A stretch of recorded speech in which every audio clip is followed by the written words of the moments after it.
Hi everyone, so we would like to start.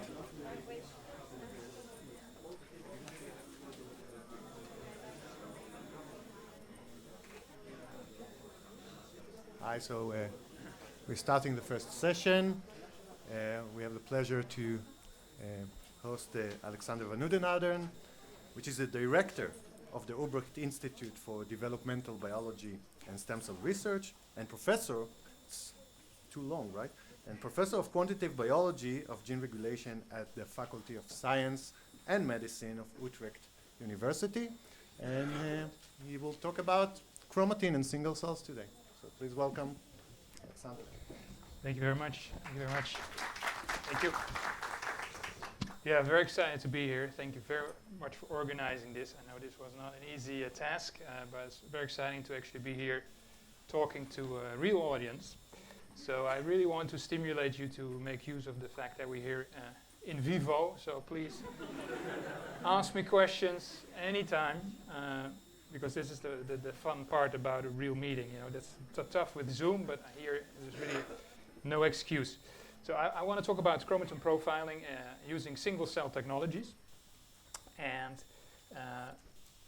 if you think about the single cell field, single cell sequencing field, which started about 10 years ago, where people started to look at individual cells, lyse them, and sequence the transcriptome, for example. You know, that was done with 5 cells or 10 cells. It's hard to imagine that nowadays you can just buy a machine, put it on your desk, and sequence millions of cells. So these are 2 examples of 2 papers a few years ago where, for example, people take mouse embryos, they dissociate the embryos into individual cells and sequence individual cells, the transcriptome here on the right, or on the left, you can sequence the DNA, for example, by looking at accessibility of the chromatin.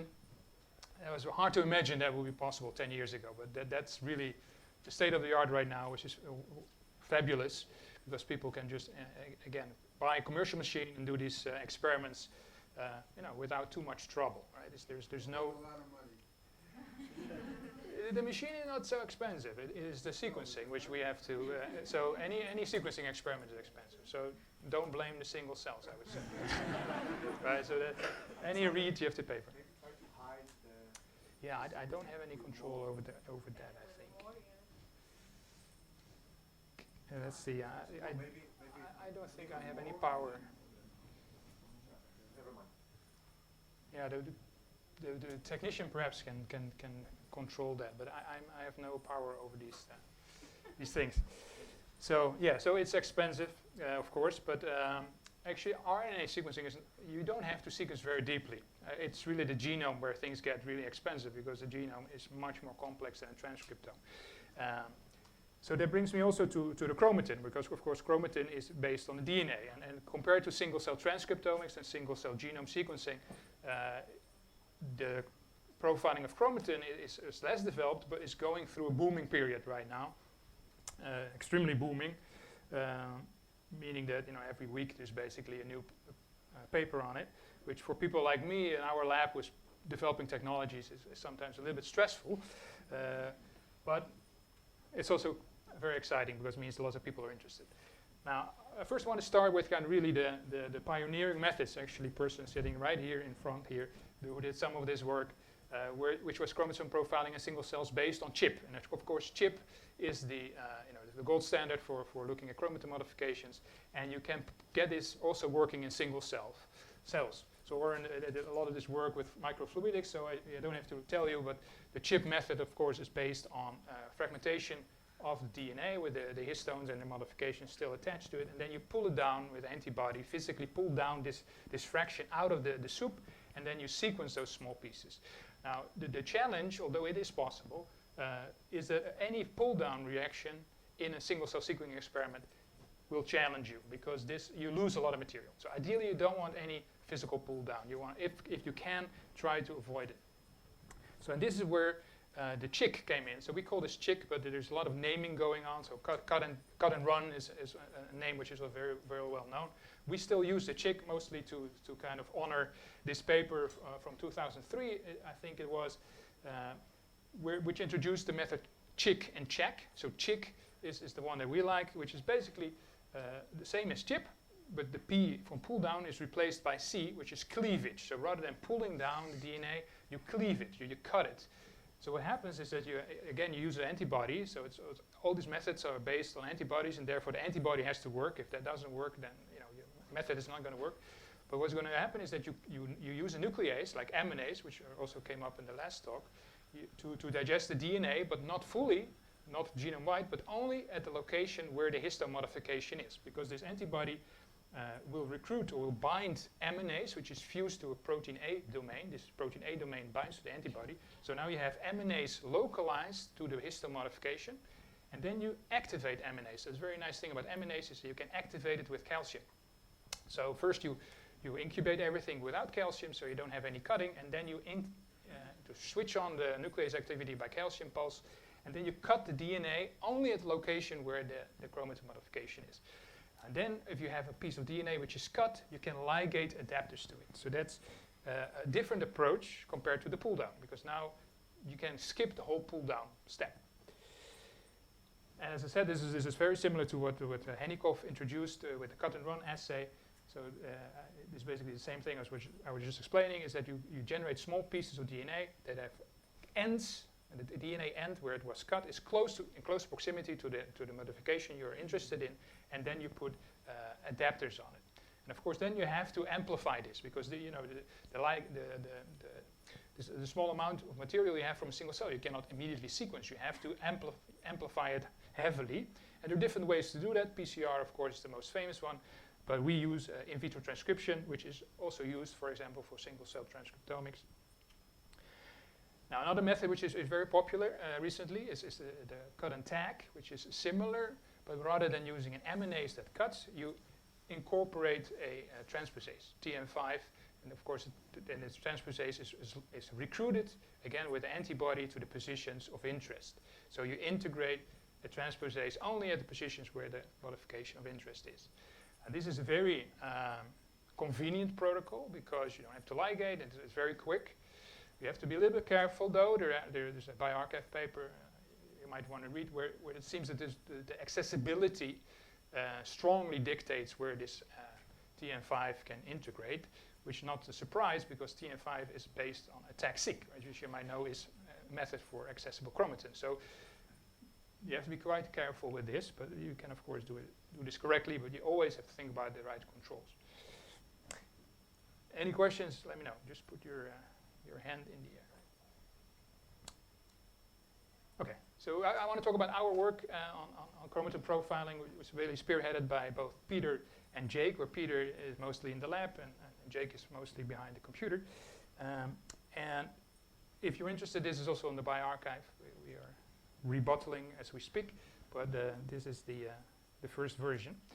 And let me run you a little bit through our protocol, which is very similar to what I showed you before. But so what we do is we fix cells, which is kind of nice.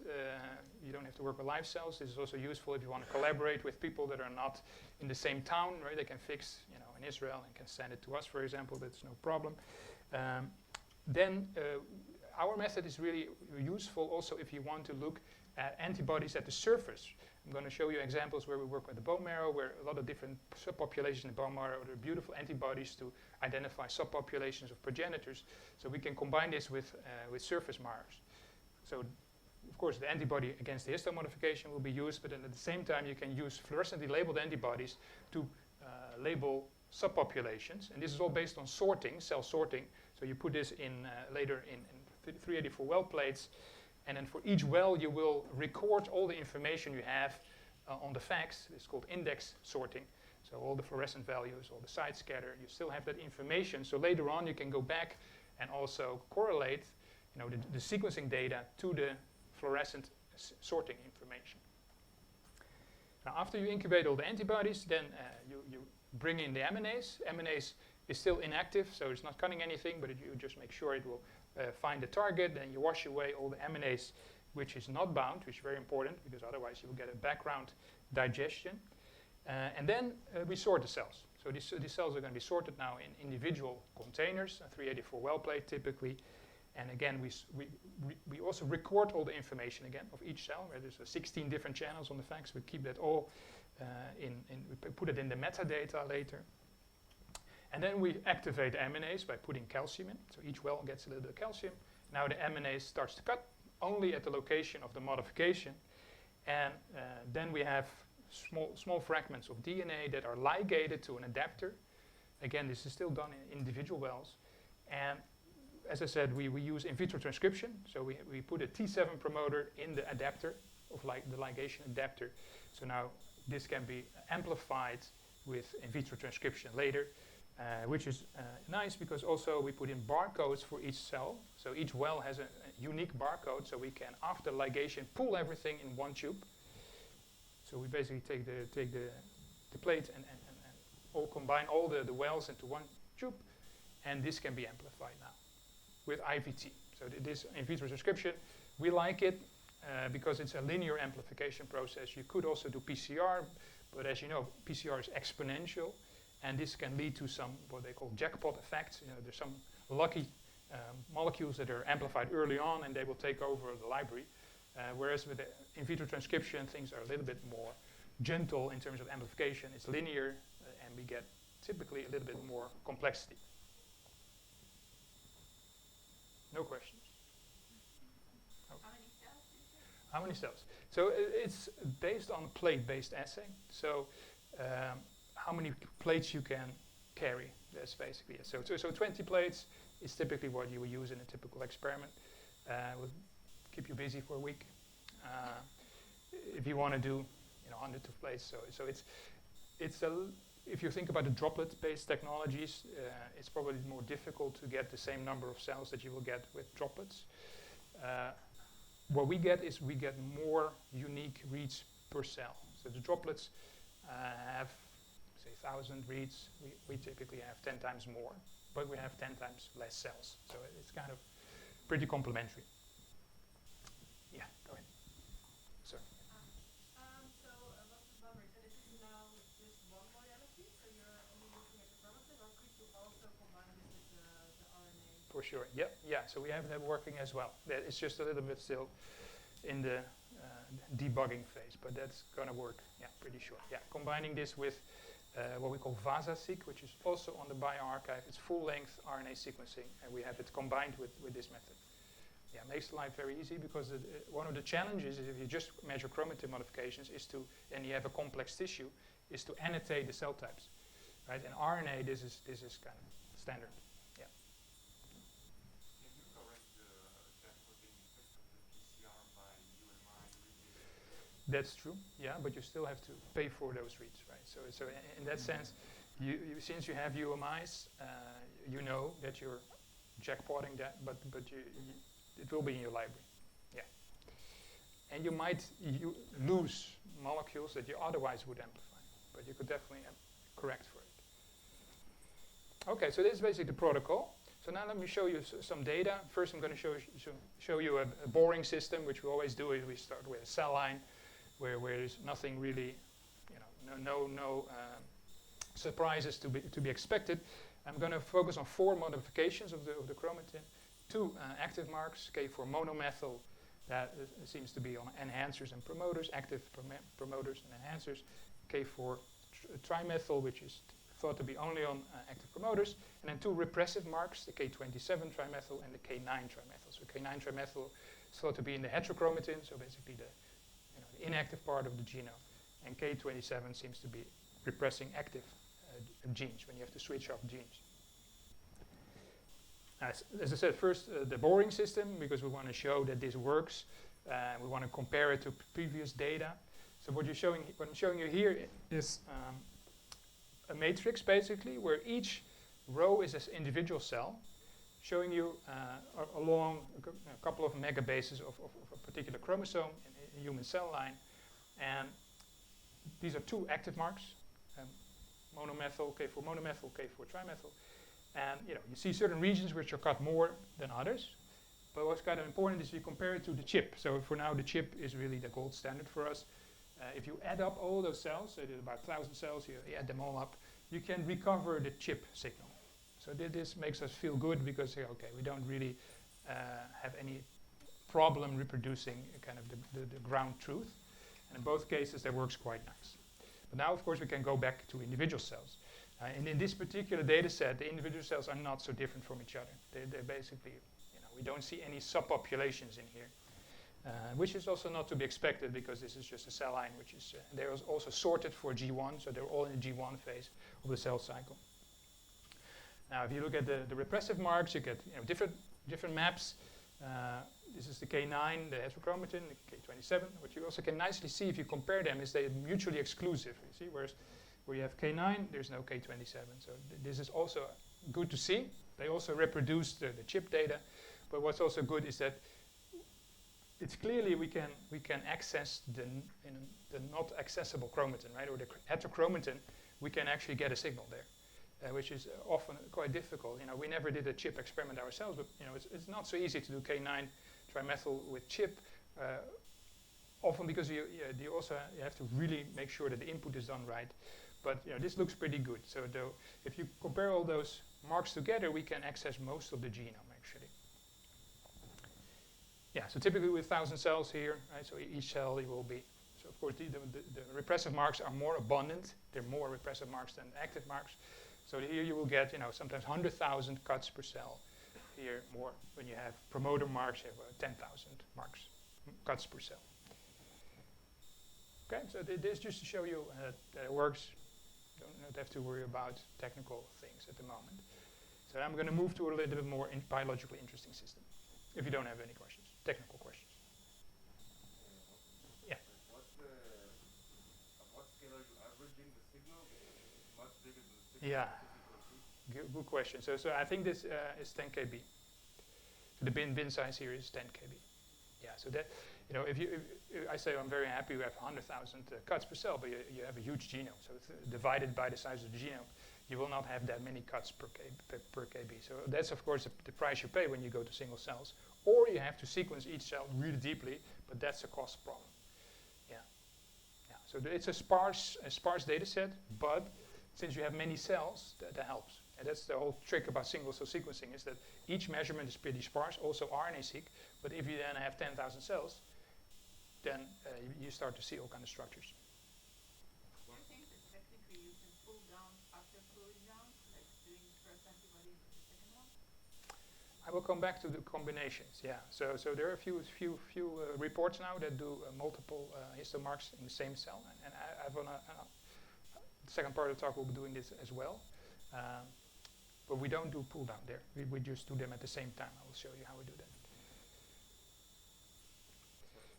Yeah. What's the depth for sequencing for the previous data? So we get about 100,000 cuts per cell, right? So which means reads, right? Each read will identify one cut, and then of course it depends on how many duplicates you have, right? So you at minimum have to probably sequence twice that amount per cell. So 200,000 reads per cell, typically what we aim for. And then, of course, not all the reads are unique, but you can probably get deeper. It's just that the cost becomes an issue, and these curves they saturate, right? So sequencing at a certain point early on, when you sequence, every molecule is unique. That's great, and then at a certain point, you start to see the same molecule over and over again. So you want to stop at a certain point because you already saw one molecule 100 times. You don't want to invest any cost anymore. So that's an interesting balance there. I'm sure that our libraries are more complex. It's just too expensive to go to the bottom. Yeah. Okay, so let's go to a little bit more biologically interesting system, which is the bone marrow. This is in the mouse. Now, as most of you know, the blood is a very heterogeneous population of cells. You have the white blood cells, you have erythrocytes, you have macrophages, megakaryocytes. They all come from stem cells in the bone marrow, the HSCs. Huge discussions in the field about how many progenitors there are. I don't want to get into that detail, but I just want to use the fact that we have a system with a very heterogeneous pool of single cells that we can analyze with chromatin profiling. And as I mentioned before, what we do is we also have the possibility to look at antibodies at the surface. And in the hematology and the immunology people, they have identified antibodies, unique antibody combinations for many of these subtypes. So that's quite nice. So what we did in the first experiment is we first do an unenriched sort. So we just take bone marrow and we sort single cells. into 20 wells or 20 plates, process them. But you can also, for example, then do a lineage negative experiment. So what you do is you use antibodies that will is a cocktail of antibodies that make sure that you don't look at the differentiated cells, but you look at the progenitors. So now you enrich for progenitors, lineage negative. And then there's also a cocktail of antibodies you can use to go even more upstream to really start looking at the real HSCs, the stem cells, and the progenitors. So we have 3 different experiments that we do by using these antibodies at the surface. Right? So in addition to the antibody against the histomodification. So we call this sort-chick, this method, because we can really do chick and sorting at the same time. Okay, so this is the raw data. So in the single cell field, it's quite challenging to show the raw data, because you can imagine the raw data is really a matrix. The columns is number of cells, so you take thousands of columns, and the rows are, say, transcription start size or genes. So that's the raw data. I can show you a matrix, but you're not going to get excited when I show you a matrix. So I have to somehow visualize it, and the field has been very smart in doing this. And now the UMAPs are the most popular way to do this. Before it was TSNE, but it doesn't really matter. What it is that in these maps you see dots. In each dot is an individual cell. And if you measure the distance between 2 dots, it is somehow related to the distance between the cells in the high dimensional space. So for example, if I would analyze my chromatin data around transcription start site, I will have 10,000 transcription start sites. So I really would need 10,000 dimensions to show you the data, which is impossible, right? So now what you do is you collapse those 10,000 dimensions into 2, and I make these plots. But the distance in the 10,000 dimensional space is still somewhat related to the distance in the 2-dimensional space. Of course, if you're a mathematician, that can never happen, because you throw away so many dimensions. So it's really an approximation, but it's a nice way to show the data. It's a visualization. But never make any biological conclusions on the distances in the UMAP. It's really just a visualization method. Right? So what you see is little blobs of cells that are part of the same island, and there's some cells part of another island. And this is basically what you're looking for. You're looking for structure. If the experiment would show you one big blob with no structure, it would mean that all these cells are probably similar. But that's not what we see. For these 3 modifications, we see very clear islands of chromatin states. And within one of those islands, the cells have very similar profile of digestion. And if you go to another island, it's distinctly different. So this is typically how we show the raw data, but it's really not raw data. It's highly reduced in dimension. That's always a thing you always have to remember. So don't make any conclusions about the shape of these things, or if they're left or right or north or south. It's completely arbitrary. But what is nice is that there's structure. So they're not one big blob, but there's these islands, and we see them for all these 3 marks. I will show you K9 trimethyl a little bit later, which is less structured. And of course, we know the sorting information. So I'm showing you here the data with different colors based on which sort they came from. So the red cells, those are the progenitor cells, so where we use the HSC markers to purify these cells. And then the unenriched are in blue. And in gray are the lineage negative. And so that's all the information I have right now. So now I have to figure out, what is each of these blobs? Is there any biological relevance to any of these blobs? Is this so far clear? So this is just a mathematical exercise for now. I didn't really use my biological part of the brain yet. It's just show you the data. Now you have to start thinking about, okay, what does this mean in terms of biology? And then you have to really go figure out, for example, particular genes, right? So what we do is we're going to sit on the transcription start site, and we look 10 kb around the transcription start site, and we look how many cuts do you have in that little window of 10 kb. And then what I'm doing is I'm coloring the cells based on how many cuts you have, in this particular case, around a very particular gene called EB1, EBF1, which is an early B cell factor. So this is a transcription factor that is really very active in B cells. So what you can see is in yellow is high here. So for the active marks, you see an island which is particularly yellow, which means that there's a lot of cuts around that gene. So what we do is we say, okay, based on the current literature, we think these are B cells. And for K27, you do the opposite. You look for islands which are uncut, or where the cuts are underrepresented because it's a repressive one. This island here. Now, of course, we don't do this for one gene. We do this for many, many genes and see if this is consistent. But this way, you can iteratively annotate the map. There was a question before, if you have transcriptomics at the same time, it would be much easier. But you can also do it based on this type of method. So then we conclude, well, this blue cluster, those are B cells. And then we do the same thing for, say, a neutrophil marker and for many other markers. And after a few weeks, you basically have this whole thing annotated, which is, of course, the easiest for the active marks because they basically are very similar to, the transcriptome. Repressive marks slightly more difficult. K9 is even more difficult, but I will come back to that later. But this is how we try to put biological annotation on all these structures.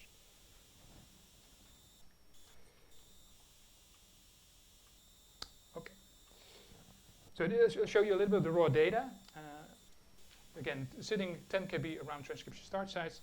You can see, for example, here an active mark around this EBF1 gene. You can see that for the B cells, which are light blue, so the rows which are light blue, you can see more cuts there. And if you look at the same type of cells in K27, they are depleted.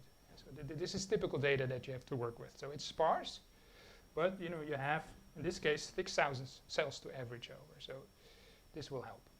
But it's, if you're really interested in, a single nucleosome moving a few nucleotides to the left or the right, like was discussed in the previous talk, that'd be difficult. But at the promoter level, at the transcription start site level, we can see the difference. Okay, so now let's go a little bit more into the details of what we find. So in this plots, what I'm going to do is look at the level. In this case, this is active mark, so H3K4 trimethyl. I'm comparing, say, the density of cuts around transcription start sites. In this particular case, I'm focusing only on neutrophil-specific genes. Just an example. So I take all the markers for neutrophils, and those genes I'm going to look around the transcription start sites, and I'm looking for the density of cuts there in the different cell types. And the other thing I'm doing is I'm doing that measurement relative to the HSCs, so to the stem cells. So the stem cells are at 0. What I want to show you is that some cell types, they have more cuts than the stem cells, and other cell types have less in the neutrophil-specific genes. Now, of course, what you would expect, this kind of positive control, is if you look at neutrophil-specific genes, you want the neutrophils to have a lot of cuts as an active mark, right? Which is the case, right? So you see that the neutrophils have more cuts than other cell types. But what's kind of interesting is that there's also cell types which have less than the stem cells. For example, the erythrocytes, they have significantly less cuts around the transcription start site compared to an HSC. So this is not completely trivial, I would say, because this suggests that the HSCs are somewhere in the middle. They actually have marks on neutrophil-specific genes, not as much as the neutrophils, but more than the erythrocytes. So they're somewhere in the middle in terms of active marks. So you might call this priming, perhaps. We didn't prove this, but these cells are already kind of ready to switch on the neutrophil genes if needed. Does this make sense? This is a complicated graph, right? So I'm looking here at neutrophil-specific genes in different cell types for the active mark relative to the HSCs. And what I find interesting is that the HSCs are somewhere in the middle if you look at all these different cell types, where obviously the neutrophils have more cuts in the transcription start sites of neutrophil-specific genes. That's almost that's expected, of course. But there are cell types that really get rid of all these active marks much more efficient than the stem cells. Yeah. Now this is one example where I just pick the neutrophil-specific genes, but of course you can do this for all cell or genes. And you get exactly the same behavior, right? I just showed you the example for neutrophil genes, but you can do this also for eosinophil genes. You can do this for dendritic cell genes, and you get the same thing. You get they cross. There's some cell types that are higher than the HSCs and others are lower. So you have to store them before? Maybe you can do one each. Just sort for just one cell type, you mean? So in a sense, these were sorted, right? So we have the populations enriched for certain cell types already. Of course, in our sorting strategy, we don't sort for one particular cell type. It's always population. But then we can use the chick signal, these islands, to annotate them. So we know the cell type by in silico analysis. This data correlates with the RNA expression, the RNA level, because it could Yeah. be that there is less active mark, let's say for level 3, but you could have like a total histone depletion and the DNA is just almost naked. It could be, right? Yeah, so you say absence of, we don't know if it's less or it is just missing. Then the only thing we see is a difference in the cuts. Right? So the RNA sequencing data is used to determine those specific genes, right? So stop working.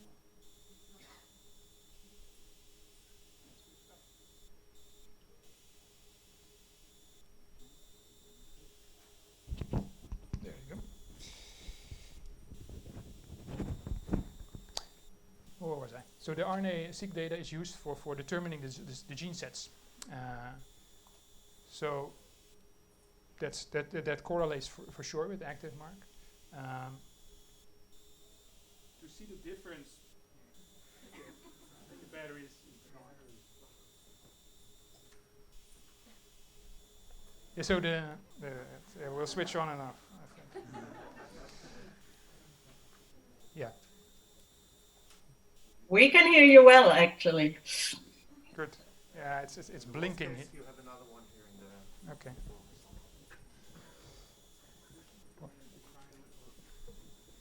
This one is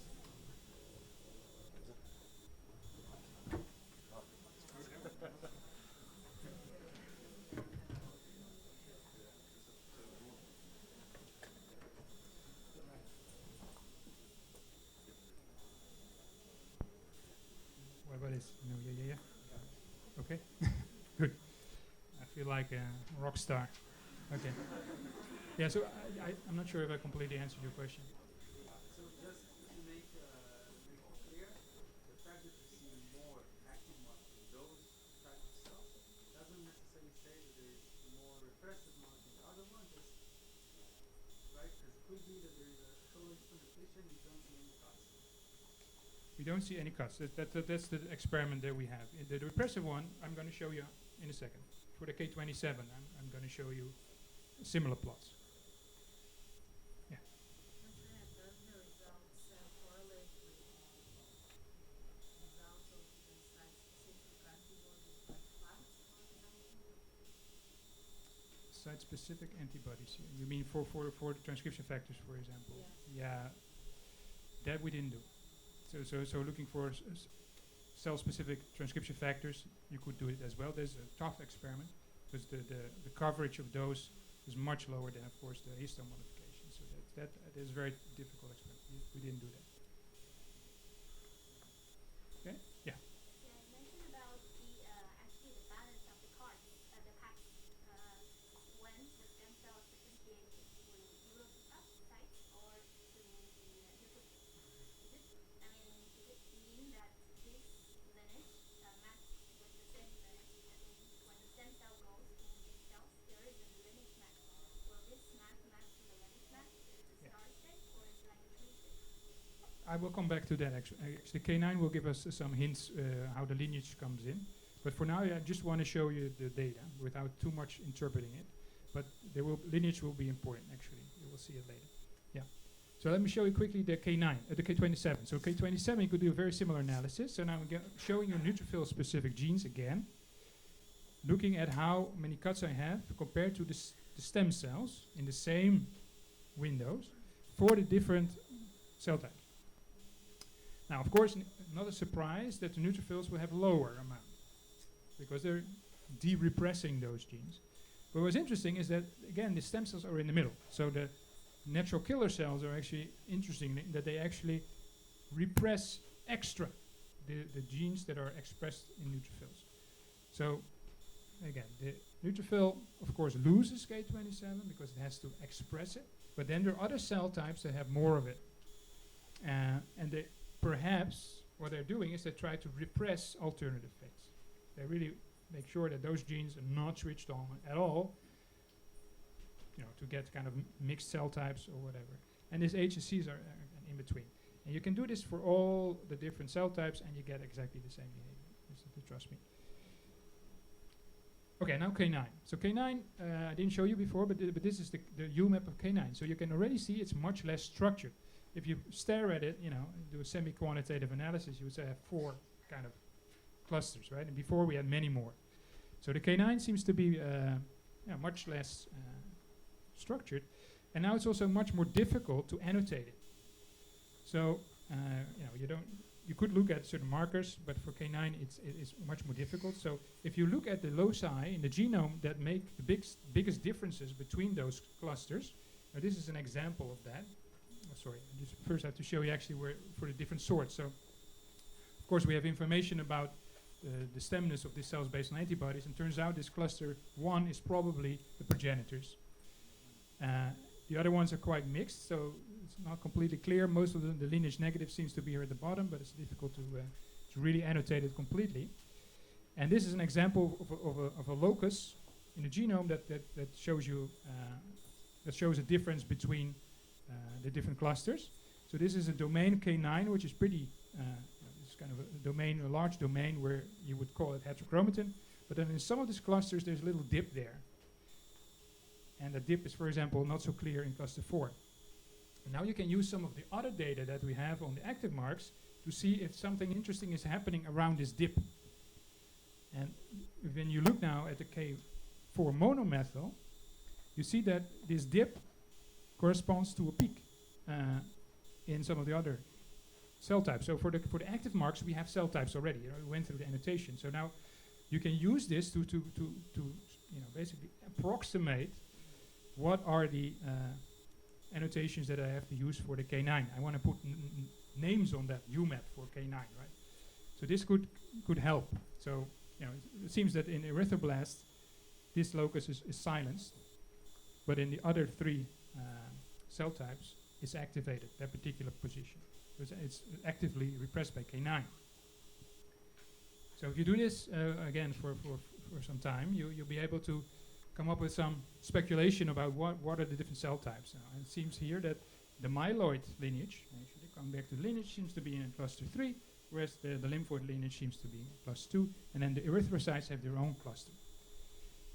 And to quickly tell me when I'm going over time, but I forgot about looking at the clock.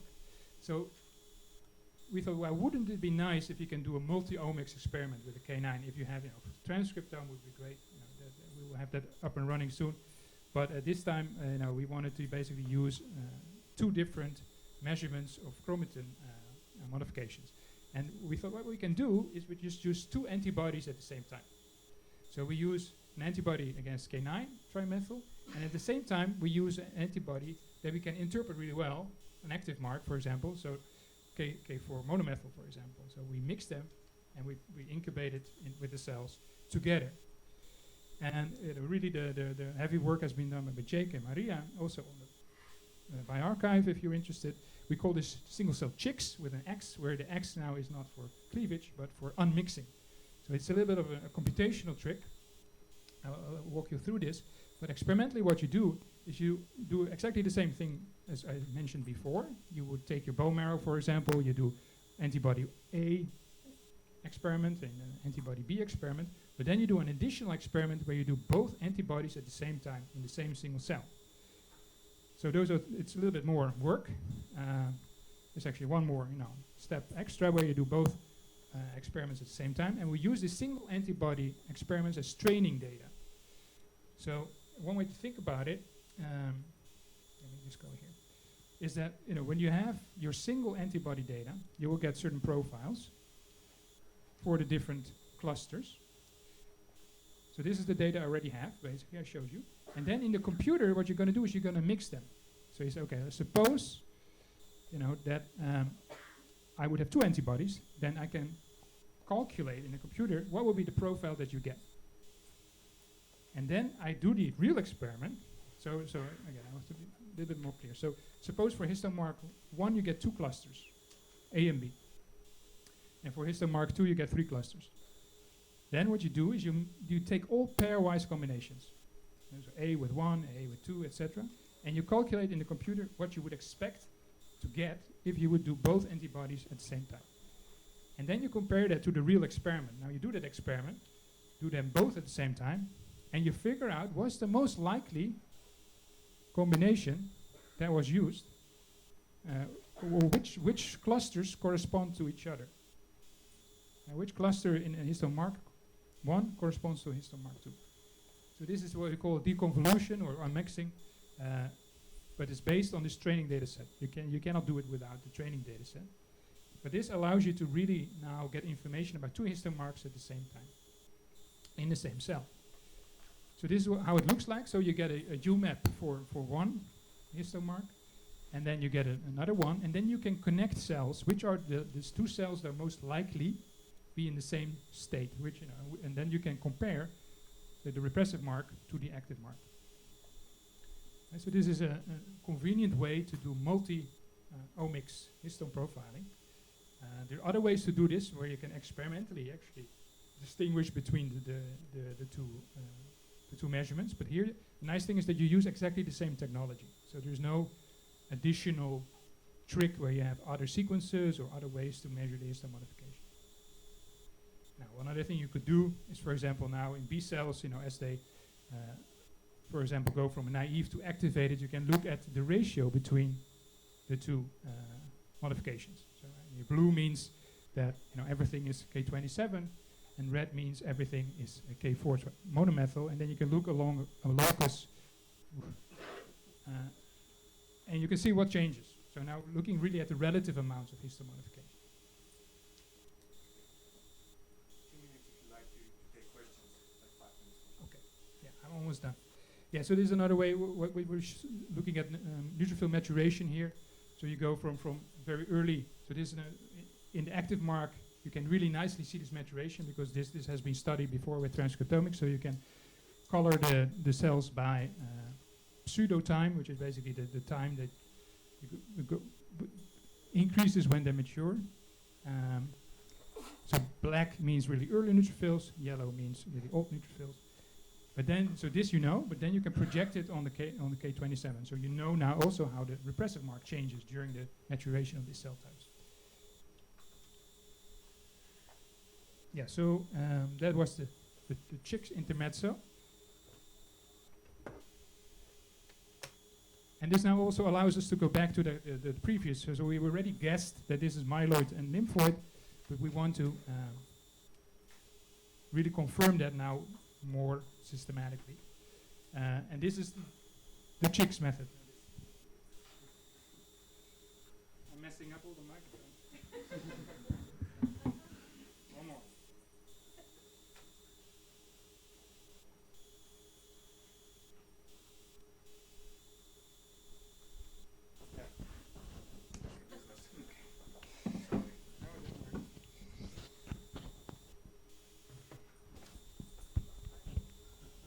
You think about good questions in the meantime.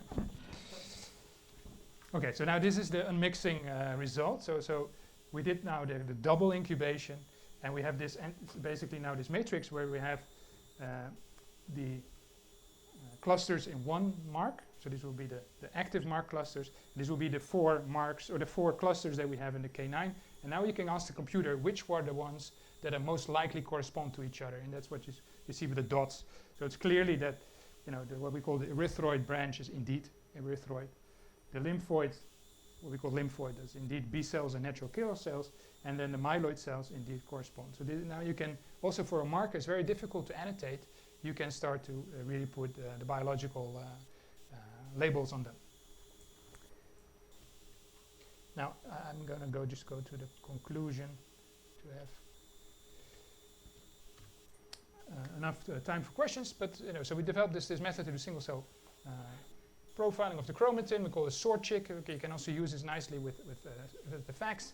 And also shows you this chicks with the X unmixing method by just simply having multiple antibodies. You can also think about doing 3 antibodies. You go crazy 4, but it's theoretically possible. It's just a computational exercise. Of course, I guess the error bars will get a little bit bigger the more you do, because it's not a unique solution, perhaps. On the biology side, what we see kind of what we call priming, but we have to be careful with this.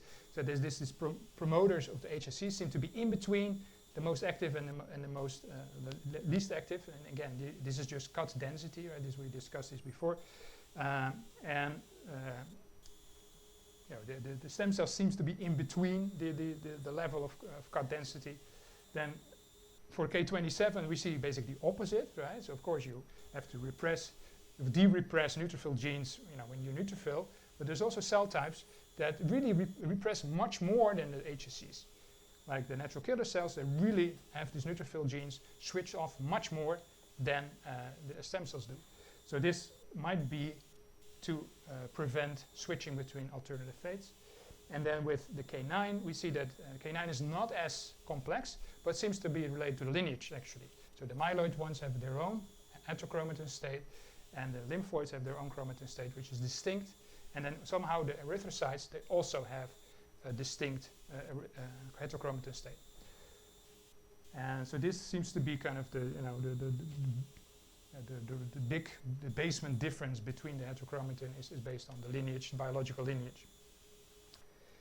Now let me think. The lab again.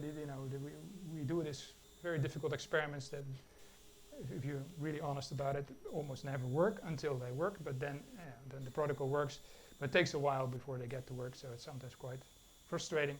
And these people, they seldomly give up. So I'm very happy with them. And I also want to thank the people that fund our research. Thank you very much.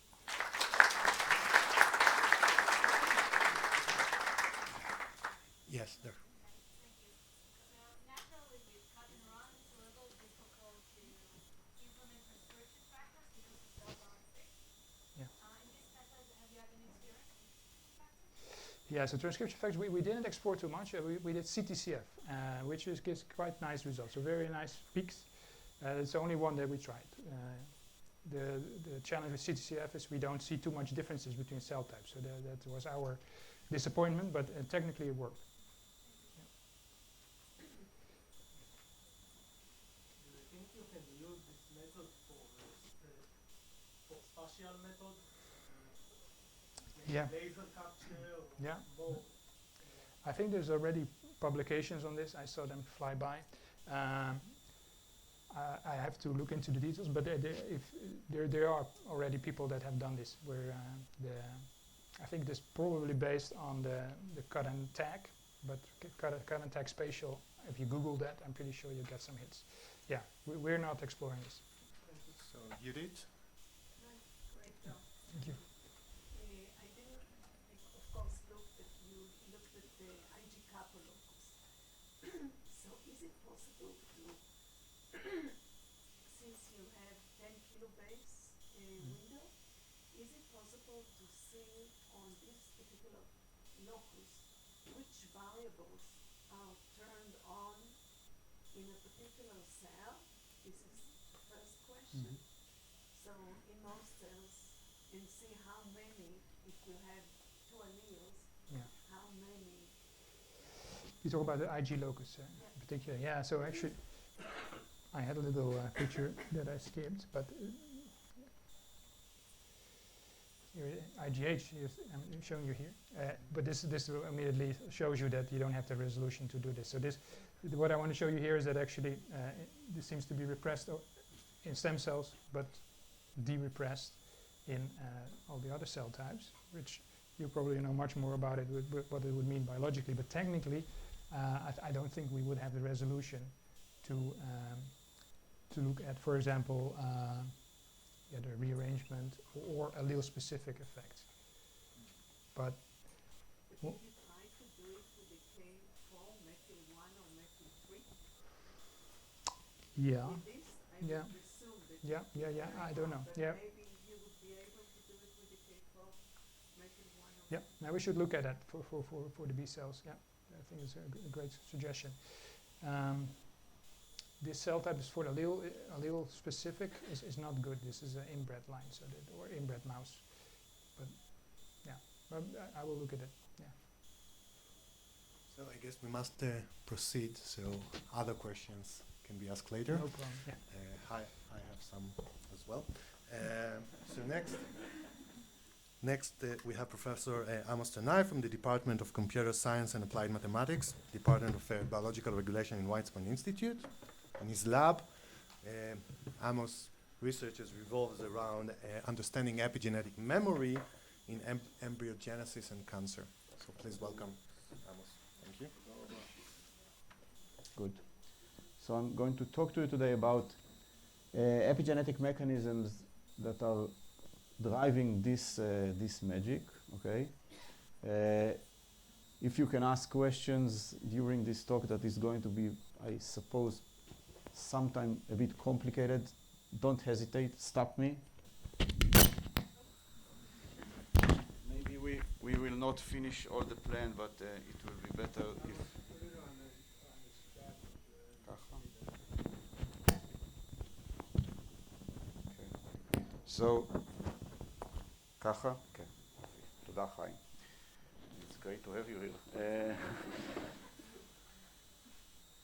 So this magic, it's the gastrulating embryo mouse, but it's of course the gastrulating mammalian embryo, which is driving something completely crazy that involve the differentiation and proliferation of a couple of hundreds of epiblast pluripotent cells into something that is eventually going to be the entire animal. And the focus today is about epigenetics, because this is where epigenetics is being born. This is where transcriptional states are being born. And for us, which we are fascinated by this effect, it's the best, perhaps the best system to ask the epigenetic questions on, because you're always starting from the same ground state, and in a very short time, you end up with so many other states. So there are no questions about the history of the cells. You can determine it completely. The experiments can be rerun in vivo or in vitro, as you'll see. So it's really a wonderful, in particular, it's a wonderful system to do experiment with, but it's also very beautiful. So you have differentiation. You need some embryology in this talk. So the basic concept of ectoderm, mesoderm, and endoderm, which are the germ layers which those pluripotent cells are going to differentiate into. That's just some gross simplification of a much more complex transcriptional states or functional states that those cells are going to branch into. But we are going to use those terms a lot. Think about them as fates or as different programs. So I'm going to start just by very, very brief introduction into gastrulation, which I'll do using results that we are deriving together with Jonathan Stelzer's group. And Jonathan, I think, will give a talk in the stem cell meeting later, so we will show you a lot of other stuff on this system. But here it's going to be a good opportunity to introduce what we are looking at. So these are one of those manifolds. Alexander also showed you some of those, which represent single cell states. In that case, we are looking at single cell states acquired from embryos during E6.5 to E8, where gastrulation is actually happening. So each dot, small dot, is a cell. Each bigger dot is something we call a metacell or a metastate, actually describing a potential transcriptional states that multiple cells can converge into.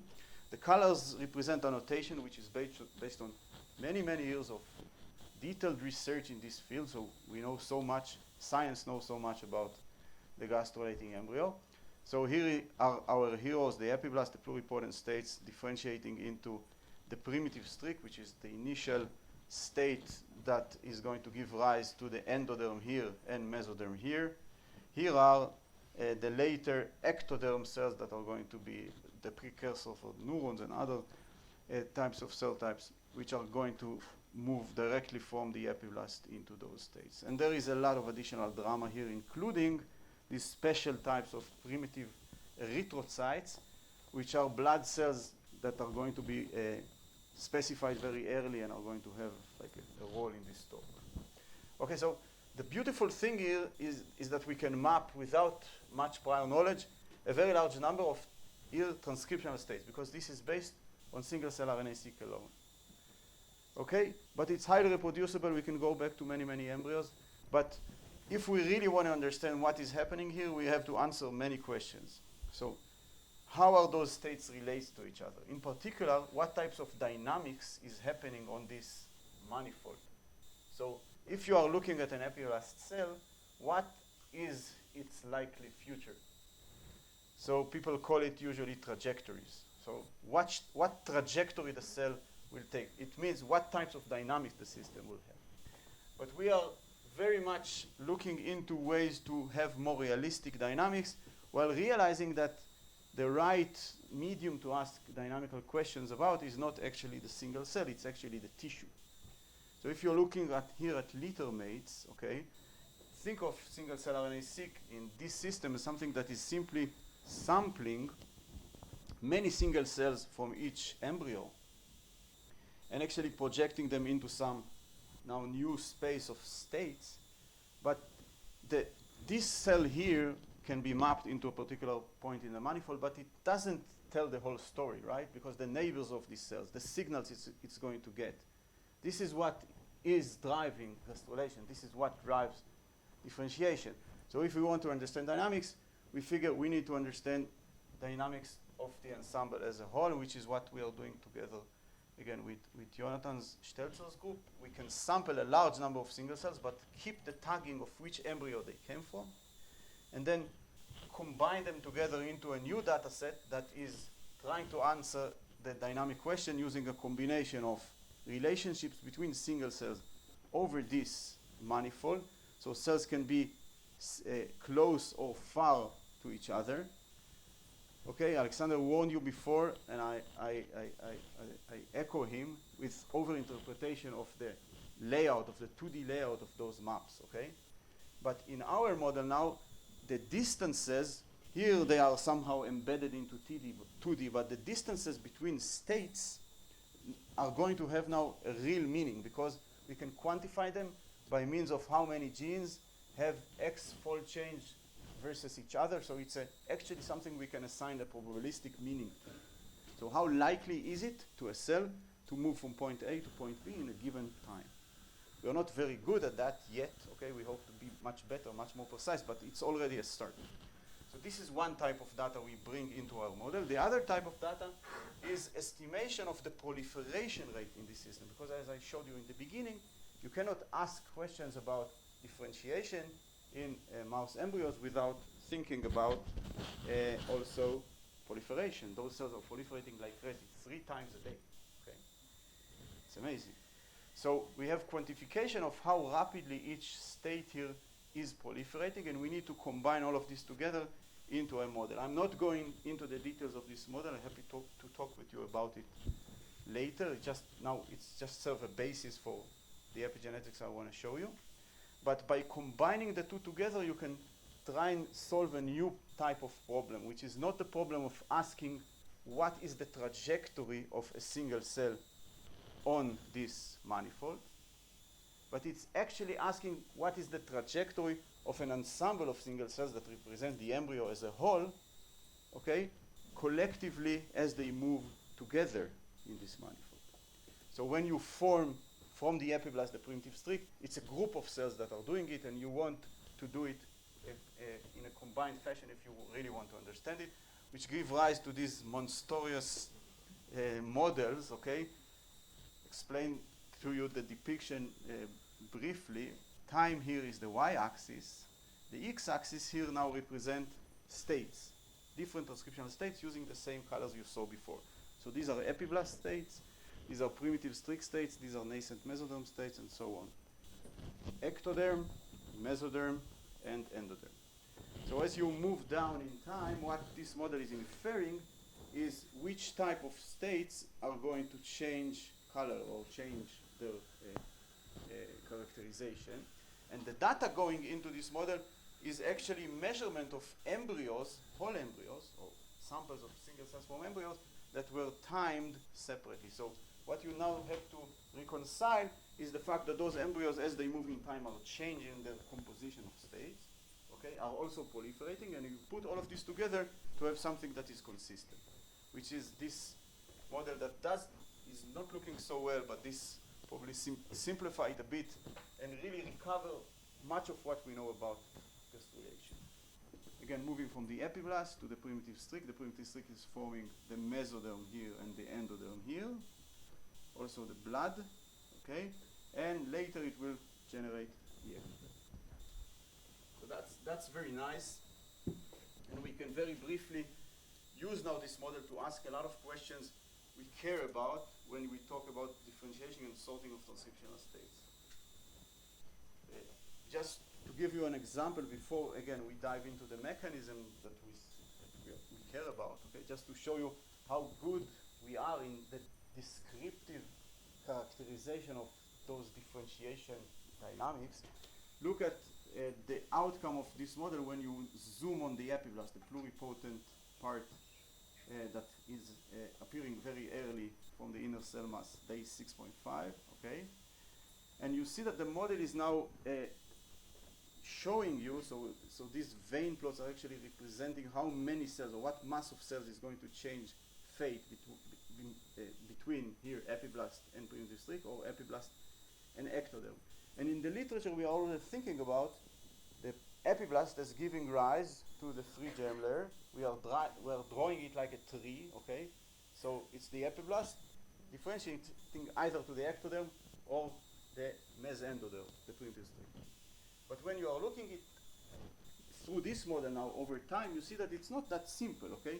Actually, the differentiation into the primitive streak, the mesendoderm, is happening before the differentiation into the ectoderm, which tells us now a lot about the distinction, because there is a lot of ambiguity sometimes in how do you exactly define the epiblast? Is it ectoderm? Is it just a precursor?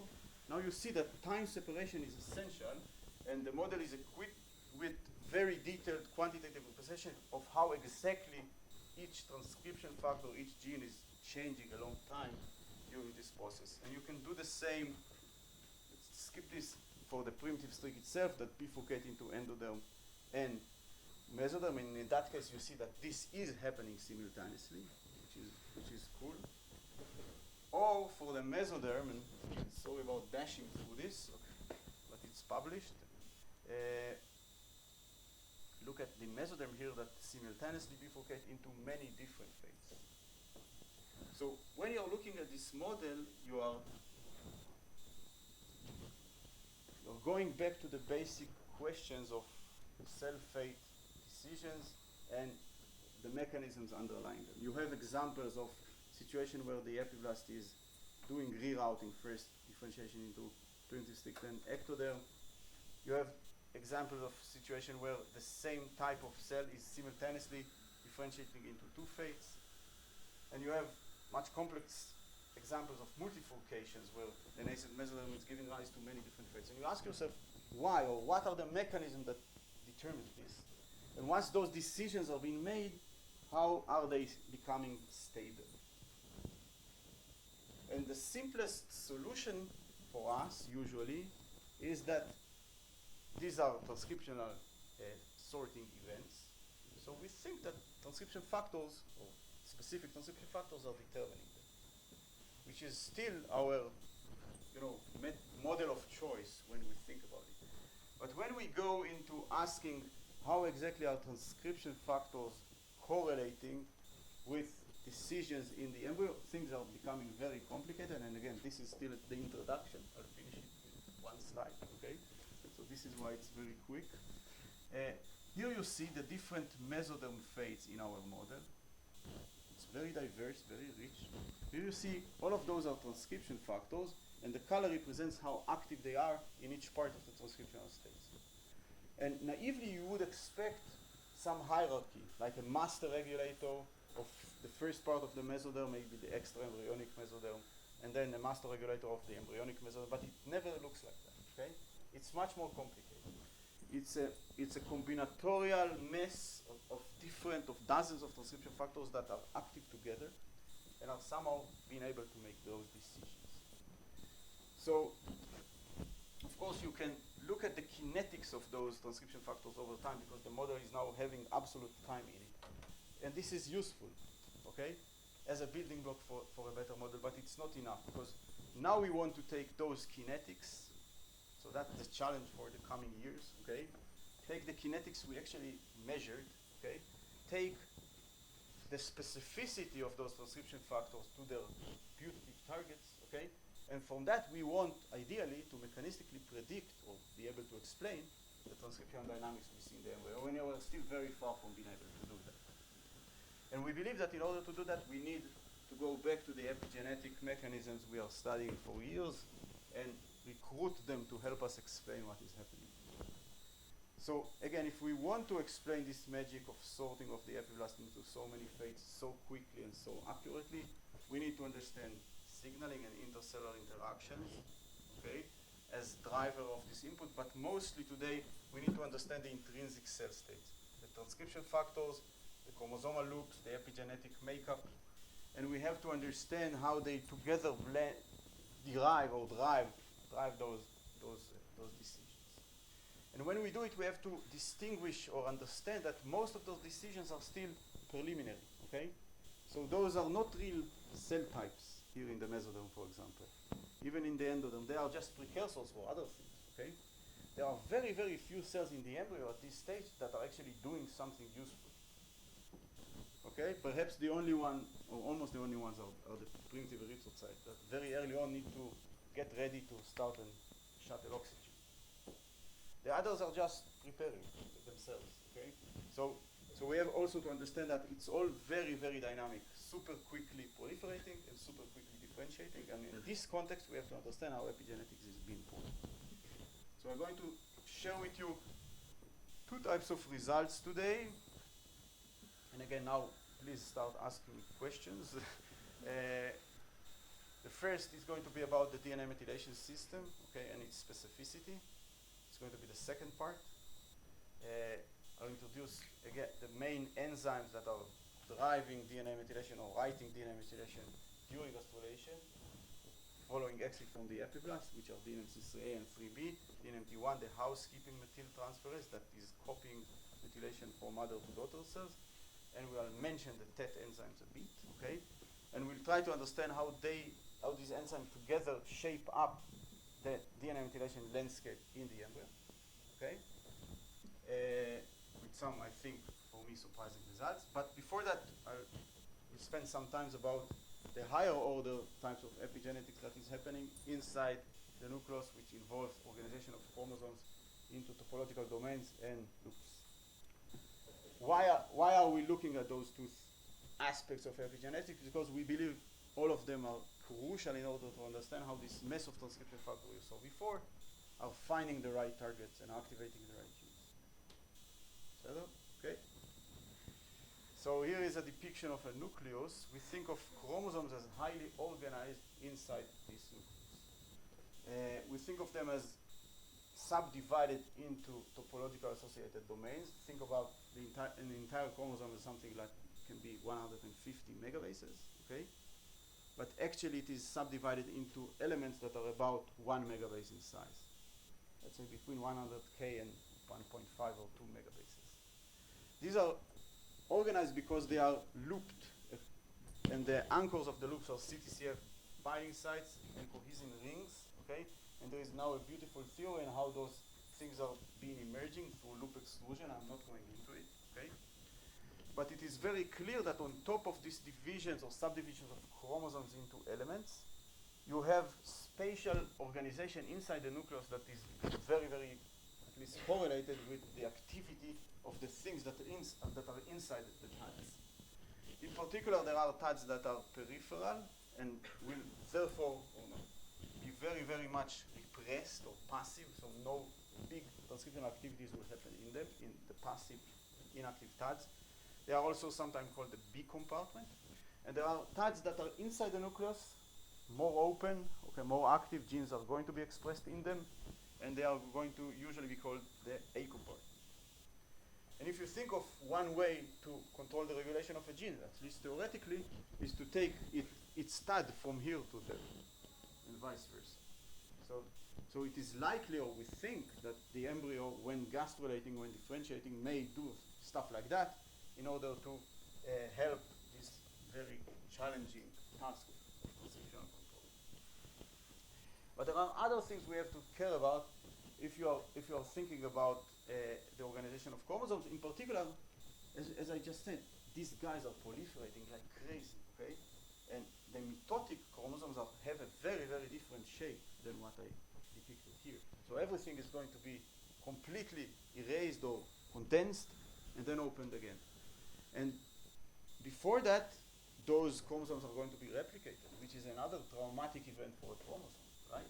You're changing everything, you're duplicating it, so you need more space, for example. So, and replication itself, that this is important to mention here, is not happening just completely randomly and stochastically, it's also highly regulated. So there are parts of the chromosomes that are going to be replicated earlier in S phase. And somehow these are the active TADs. Active TADs, early replication. Passive TADs, late replications. Active TAD, A compartment. Passive TADs, B compartment. All of those concepts are going together. And if you want to change regulation, you may want to change the way by which you classify parts of those chromosomes. So we really want to understand how this can happen inside the embryo. This is a project that was done together with Peter Fraser, Elad. Chomsky was generating a lot of the data here. Nimrod was doing a lot of the analysis. And the key or the tool here was single cell high C, which is still a relatively more difficult type of single cell genomic approach that we did here for about 3,000 nuclei. Not going into the technology itself, but just telling you that when you do that, you can capture hundreds of thousands of contacts between chromosomal elements inside each single cell. And then you have to figure out how to make sense of this data. And I'll show you some of the challenges in a second. But before everything else, let's just say that when you do single cell IC on in vivo on embryos and you compare it to single cell IC on mouse ES cells, you see very big differences. So how I'm going to show you it here.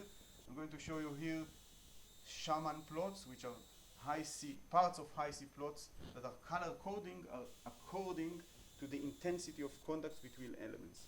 So here is a gene, ZFP42 or REX1. It's a very important pluripotency gene. It is sitting here. And this matrix is depicting its potential contact with the world and the contacts of stuff around it. So if you look at those two rays and look at the color coding around them, you see that in mouse CSs, you have enrichment of contact with elements that are here and enrichment of contact of elements that are here. Those yellow peaks, okay? On the other hand, if you're looking at the embryo, things are completely different, okay? This guy, which is an important pluripotency gene, is getting buried inside a huge domain, okay? Probably getting into the B compartment. So as a pool, if you just pull all the single cell ESs and single cell embryo high C profiles, things you do get a lot of differences which are cool and interesting. Here are some additional ones. Okay? But this wasn't our question. Okay, our question is what's happening when you start differentiating sorting. Okay, so but importantly, the chromosomal conformation of the pluripotent ES cells and probably of the pluripotent inner cell mass, we strongly hypothesize it's very similar, is very different from the average chromosomal conformation of the embryo. So now, ideally, we want to do just like what we did for single cell RNA-seq, or what Alexander showed you that you can do for histone marks. We ideally want to break down the embryos into subtypes according to chromosomal conformations. But again, we are facing with this drama of proliferation 3 times a day, okay? It's crazy. So mitosis is all over the place. Replication is actually happening all the time. and you have to somehow handle this, and it's in high C it is very, very difficult, very, very difficult. The reason is that you can imagine that when you are replicating chromosomes, the conformation inside the nucleus is going to be different, because before in G1 you had just one copy, and later you have two copies, and they have to live inside the same nucleus. So it's likely to change stuff, okay? All the more so when you go through mitosis and you have to organize your chromosomes in preparation for mitosis, things are going to be very, very different. So any kind of structure you had there before, you're going to lose it. You can see it using simple statistics like that.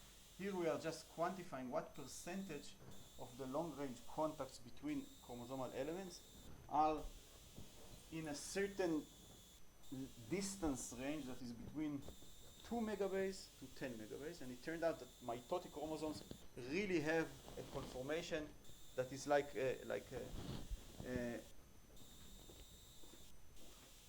it's a shape of a, it's not a torus, it's like a sausage, okay, and the diameter is about 5 megabase. So what you see here is that there are part of the cells, okay, that have very high fraction of contacts in this range, and these are actually going through mitosis as we speak. But all the other cells are also highly dynamic in that respect. So to summarize the problem with analyzing single cell high C from complex cell populations, you first have to get rid of the cell cycle. You just cluster or try to understand the population as a whole. What you are going to get are clusters that represent different phases of the replication cycle. Okay? In cells that are replicating so rapidly. So we have to solve it, and technically we had solved it now using a trick that is relying not on chromosomal conformation but actually on replication. We are doing it by developing a model, okay, that rely on the fact that each single cell in the embryo is somewhere in the middle of replication. And replication, as I told you before, is not a completely stupid or random process or completely random process. It involves replicating the A compartment or TADs that have active genes before it replicates other types of the chromosomes. But think about two cell types. In one of them a gene became active, and in the other the guy is repressed. It is likely that the cell type in which this gene is active on will also replicate these chromosomal elements early. And this is something you can now discover because every single cell genomics protocol, or almost every single cell genomics protocol that is quantifying DNA, is actually also quantifying copy number without meaning to. So it means that you can generate copy number profiles over the entire chromosomes for each single cell. And if you are in the middle of replication, you actually get something that is called in the replication literature replisec, or replisec-like data. So you know which domains or which TADs are already being replicated and which TADs haven't. So now we develop a probabilistic model that try to find the archetypical replication landscapes for different cell types. And when you do this, you can get rid of the cell cycle effect and actually cluster the embryo into parts. But to our surprise, or I'm not sure surprise, we are not getting a very rich structure. Okay? What we get are essentially two clusters, which represent ectoderm and mesoderm. So again, to cut a long story short, these are good and valid ectoderm and mesoderm cluster. What you see here are shaman plots, the same that you showed before. But here the lower part represent the mesoderm contacts and the upper part show the ectoderm contacts. And you see that the differences are super small, okay? Even after you control for the cell cycle and everything, okay? You really have to be very delicate in order to get the fact that here there is some small change, okay? Overall, the chromosome structure is pretty similar. No, these are the average. In order to get this at sufficient accuracy, you are pulling all the single cells coming from the ectoderm clusters and all the single cells that are coming from the mesoderm clusters. These are a couple of embryos, okay? Not too many. But in that respect, the single cell high C profile is looking very sparse, okay? Very informative for itself. You can even do structure analysis with this. But the different structures of different embryos we showed in previous papers are very, very, let's say, non-deterministic. So they have very little information content. So you're going to have back effects from one to the other? You don't have what? Back effects. I don't think batch effects here are a major problem. There are some quality issues that you always have to take care of, but that's not the major problem. The major problem here is that the major excess of variation is the cell cycle. Again, this is controlling for them. My conclusion, my take-home message from here is that chromosomal conformation is very, very tight, okay? So it represents a very strong constraint on anything you want to do physically with the genome, okay? But it's also quite conserved, okay? On the other hand, you can find differences, and when you find those differences, they are interesting. Here is SOX2, a very important ectoderm regulator. This is the gene. These are indication of how strong things are contacting with the promoter of the gene. And you do see differential contacts on enhancers, okay? Here is twist1, another example. You do see differential contacts on enhancers. So the overall landscape is not changing very much, okay? But some of the enhancers are, which is, for us, was very cool, which made us think about doing systematic characterization of potential interactions that may be functional, okay? Because it is always very hard to prove that any particular contact between two elements in the genome is going to be functional. What we are doing here is we are combining data on chip or ATAC, okay, that is labeling certain enhancers as ectoderm or mesoderm specific. Data from RNA that is labeling certain genes or promoters as ectoderm or mesoderm. And then we are looking at our contacts, okay? And we are asking, do we see increase in contacts, or which types of pairs of enhancers that are specific to ectoderm and promoters that are specific to ectoderm also have contacts that are specific to ectoderm, and we can find a large number of such guys, which is very cool. So now we have hundreds of putative candidates that are likely to involve contact that is being formed in a specific way to a certain germ layer that goes together with actual regulation that is happening there. Of course, this is in contrast to the fact that in general the landscape or the chromosomal landscapes are looking quite similar. Okay, so to summarize, super rapid proliferation and chromosomes are replicating, so it's very hard probably to stabilize any kind of specific structure, and we do not see very big conformation changes in the embryo as a whole. Ectoderm mesoderm clusters is apparent, but it's delicate, okay? On the other hand, there is a large number of specific promoter enhancer contacts that are happening inside those nuclei. And our resolution to detect the, let's say, contacts that are specific to more rare population is very dubious at the moment. And of course, we don't know if those particular enhancer contacts are a cause or effect for later conformational changes we are going to see, okay? We do not know this, but we know that at least in time, they seem to appear earlier than the overall compartment swaps or pad changes we are going to see. Okay, questions on those conformations before I show you just another demonstration? How do you know the cell type of a single cell high C structure? You don't do it together with the transcript. No, we don't. So how do we label the clusters, okay? So we developed certain ways to project it on the transcriptional manifold, relying on the fact that the compartments or the A-B identity of a gene is correlated strongly with its activity. Okay? And that's very, very convincing. And actually, if you go a bit deeper, you find some additional subclusters inside, let's say, the mesoderm cluster. You do see some endothel cells, but I'll show you now a very striking example that I just ignored so far, to another cluster that is appearing in this data set. Because, again, all of us can and should be worried about the resolution of this assay, given that high C is limited to begin with, given that conformation are changing all the time with the cell cycle. Maybe we are just missing the interesting compartment changes that are in there. And maybe we do, okay? but at least we have one nice positive control, okay? And the positive control are primitive erythrocytes, okay? Which are a small, very small fraction of the population, okay? But they have super easy to detect specific conformation. See some examples here. You see CPOX, a gene that is specific to erythrocyte.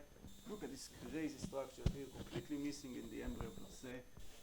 Globin is a known loop structure, well explored, also highly specific. So this is a small fraction of the cells, okay? But it's easy to detect them as a conformation clusters in high C. And I want to speculate with you that the reason is that those guys are already committed, but they are fully differentiated, they are going to do something. They start activating certain genes that are needed for production, and that's it. So now they are not plastic anymore, okay? While most of the embryos that we show that ectoderm, mesoderm, we call them in nice names. They are all kind of still progenitors, okay? They are going to do something else soon. Good. So I have 10 minutes to talk to you about methylation, which is a big fascination for me and for other people here, because it is so hard to convince ourselves if it's a driver, a passenger, or I call it highway patrol, okay? So we know some very, very clear observations about methylation, in particular in embryos. Let's talk about embryos today, okay? We know that the methylation of promoter and enhancer methylation is anti-correlated with activity. That's super strong correlation, okay? Even in embryos. But we know that it's a broad effect, so evidence for causal regulatory function is confusing. It's hard for us to prove that if you methylate something, it will repress it, okay? It's not a 0-1 effect like many other things in biology and in the embryo, okay? But a lot of our beliefs on the function of DNA methylation in general and definitely in the embryo comes from early observations on the lethality of knocking out DNMT3B and the abnormalities and poor phenotype of embryos that are losing DNMT3A. So these are the two DNA de novo methyltransferases. These are the enzymes that are in charge of writing DNA methylation. Without them, you have super low, up to zero DNA methylation in the embryo. Okay?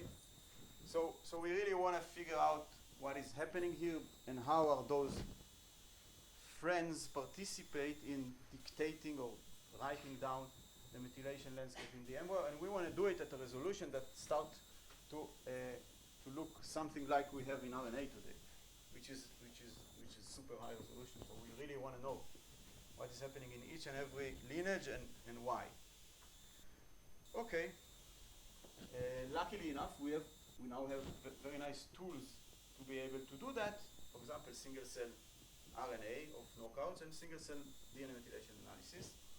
And we're going to do it in this system of epiblast and gastrulation that to begin with is actually shaping up the methylation as we know it. So just to remind you, okay, the dynamics of DNA methylation in early development is all but trivial. It involves first rapid decline from high level of methylation to very low level of methylation in the inner cell mass within a few days. So very low methylation levels means that a CPG, which is the target of DNA methylation in mammals, is going to be methylated about 20% probability. Then within 2 days, you're going to have sharp increase in DNA methylation. So in day 6.5, you are going to have very, very high level of DNA methylation. You'll see in a second, but 0.9, 90% or something like that. This is in the epiblast before any kind of differentiation happened. And now we know to time it precisely. Only afterwards, differentiation is going to start. Methylation will remain very high, but it's going to also to get somehow a differential between the lineages. So total 5MC, total methylation is going to be high even before you start differentiating. What is changing is the level of turnover, okay? So methylation is going to be deleted and rewritten during this phase dramatically, and turnover is going to sharply decline during differentiation. So how can methylation be important or be shaped up during differentiation? differentiation if it is already super high, okay? And if we are saying that turnover is going down exactly when we need it, okay? Exactly when we want to differentiate the methylation between the different lineages.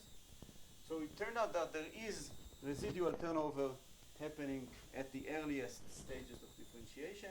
It is also turning out that the methylation copying, housekeeping, is not perfect. Okay? What you see here is data from single-cell DNA methylation analysis on embryos, sorted into ectoderm, mesoderm, and endoderm using index sorting. Okay? And the plot here represents the level of methylations in regions of the genomes that are the A compartment and are replicating early, and regions of the genomes that are B compartment and replicating late, just on average. Okay? And this beautiful gap of decline in DNA methylation when the A compartment is being replicated, which is going then up again to finish the cycle, in contrast to the dynamics of the B compartment, is pretty striking, and it's showing you that there is a major gap in the ability of the DNA methylation housekeeping machinery to keep things like perfect immediately. So about 10% decrease in each cycle at these stages, which means that even if methylation is very high in the epiblast in E6.5, it's still not enough. Okay, so very quickly, we have a system, so this is all common in the group, where we are doing this type of gastrulation dynamics, at least differentiation into endoderm and mesoderm in culture using a system that is called EB, or MIBs we call them, because they are super perfect in generating the early meso and endo states, but they are not doing very well with the ectoderm.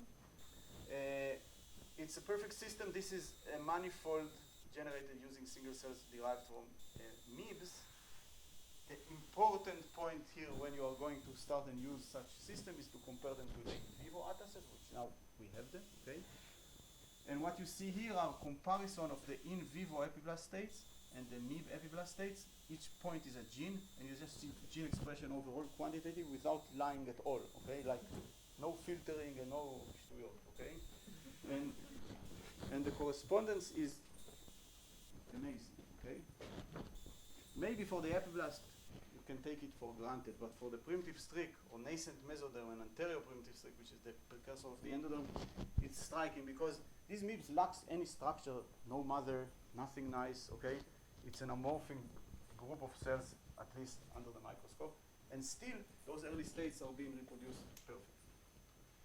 So now we can take this system and start to go back to the original mutant work and see what is the effect.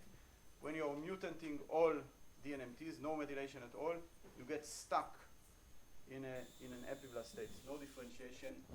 Again, a lot of stories to tell about that, but not now, okay? When you're knocking out the 3A and 3B, the two de novo enzymes, you're also getting pretty much arrested, but there is some leakage. Again, let's not go into it because we don't have time.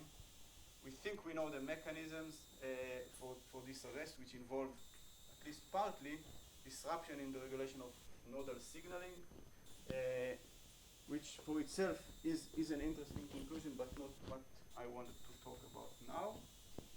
I want to talk about the differences between 3A and 3B. Okay? When you knock out only 3A, you get something that looks almost perfect like epiblast endomeso. 3B, almost exactly the same. On a first look, it's the same. Remember, the phenotypes in the mouse are embryonic lethality in day 11, much later than what we're looking at. Okay?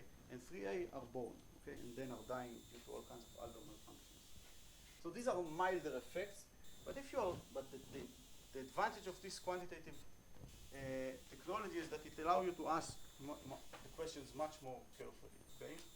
And when you're looking carefully, you see a bit more endoderm in 3A minus, and a bit more mesoderm in 3B minus, which is a surprise. Why?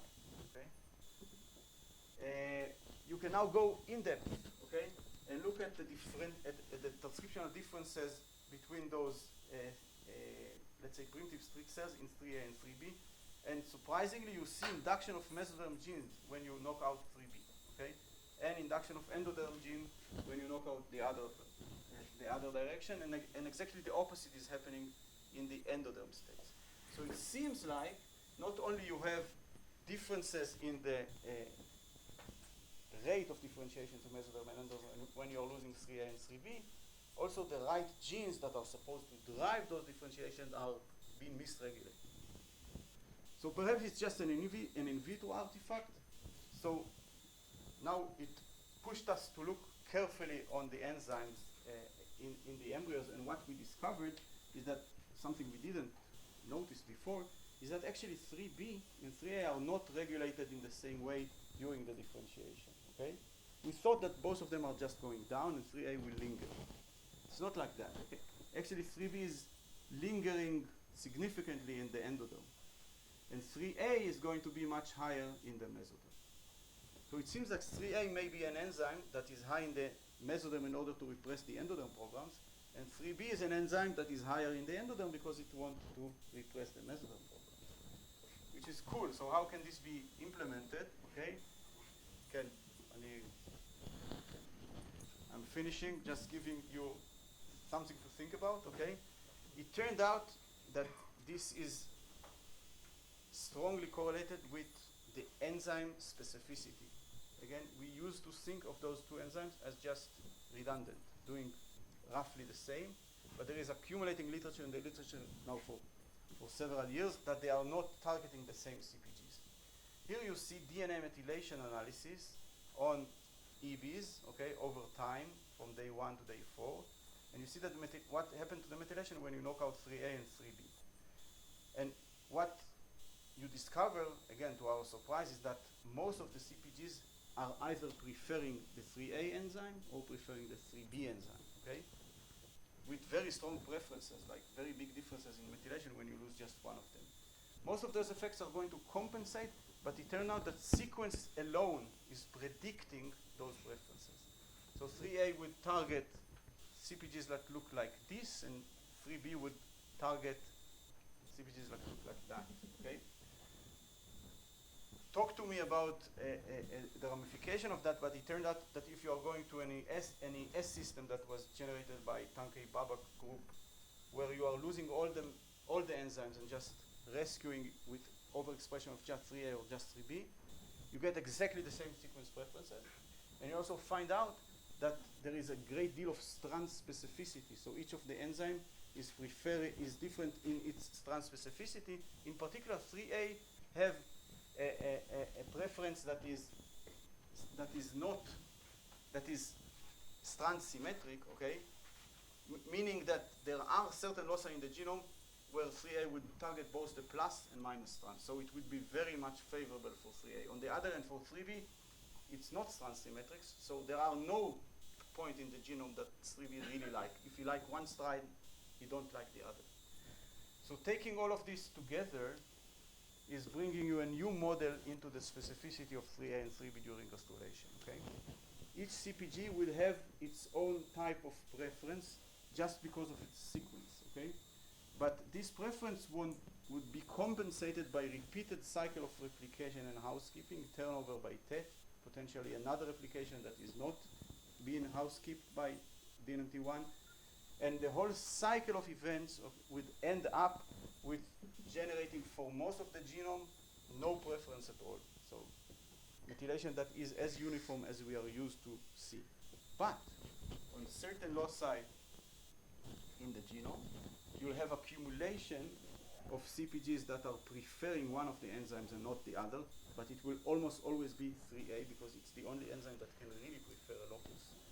And those can mark enhancers, okay, that are specific to 3A and are therefore going to be potential targets for regulation using DNA methylation at these stages.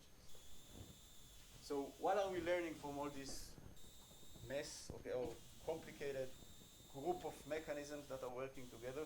We are learning that we have to go much more quantitative than we used to, and now we can afford ourselves this because the overall model is very, very precise and very, very quantitative.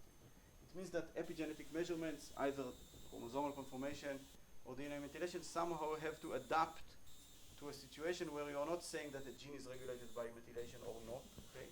But you actually saying which enhancers are sensitive to methylation and at which level, okay? And can somehow, we cannot, okay, but we hope to be able to compute the actual net effect of all of those mechanisms together. So again, the basis for this, which is the gastrulating epiblast, okay, which is perfect, okay, it is there, okay, you can repeatedly go back to it and do additional and new experiments and ask the questions on this system. And I think that, again, with the technology we are seeing around us, there will be no excuse not to be able to solve this sometime in the coming years, okay, which I think will be a very, very important achievement. That's it. I want to thank you, thank the people in the group, dedicate this to Elad. Thank you again, Jonathan and Peter. And I'm a bit over time, נכון? בטח. תודה.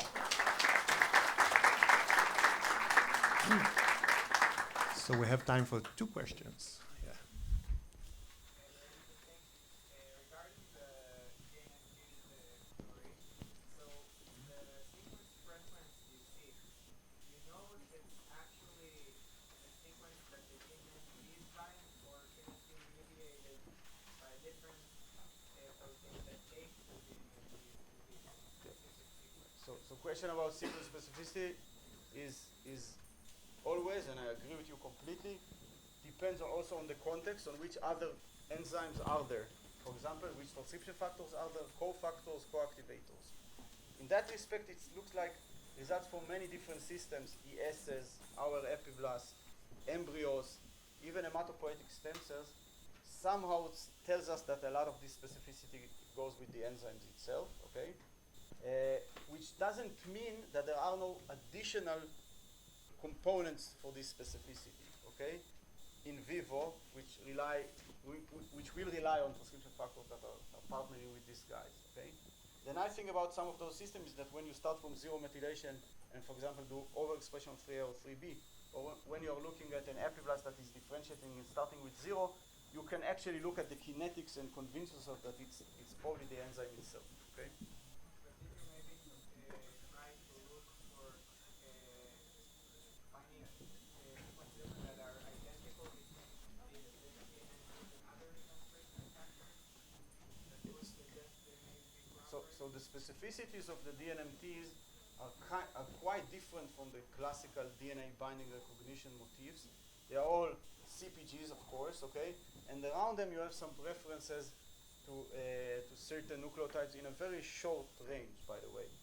The surprising thing is that you get very high accuracy for predicting methylation based on that. Like, again, I showed you R-square of about 50%, given that the data is, to begin with, not perfect, so it's unlikely you can get 100%. So it means that in these systems, the specificity of the enzyme itself is almost completely determining the rate of methylation. Something I haven't mentioned, because I dashed over those results, is that it's not, the specificity doesn't mean that something will not be methylated at all. These are just inducing different kinetics, and if you wait 4 days, almost all of the CPGs, even those that are low affinity, are going to be methylated. This is probably why you can live without DNMT3A and get a functioning embryo in a functioning animal. Okay, they are highly compensating for each other. Yeah. Just a curiosity. So how conserve this mediated specification mechanistically for the specific? Again, can you repeat? So how conserve this mediated specification like bifurcation, temporal drift, mechanistically to other species? Just curious. To other species? Yeah. We think they are highly conserved, okay?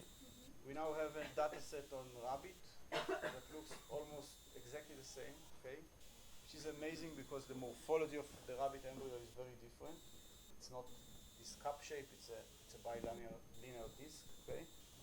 There are differences, but by and large, surprisingly, like evolution conserved this, hourglass structure of gastrulation very much, okay? What isn't probably completely conserved are the actual mechanism, which enhancers exactly are involved, how is the interplay between the different enzymes and the epigenetic factors. It would be fascinating to ask this at higher level of details. So, I guess the main difference is the ears, right?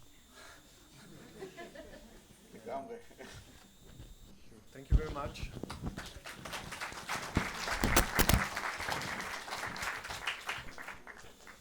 So now we're going to hear the Dean of the Faculty of Biology, right? In the Technion, Professor Gutfreund. Yael, please.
The video panel.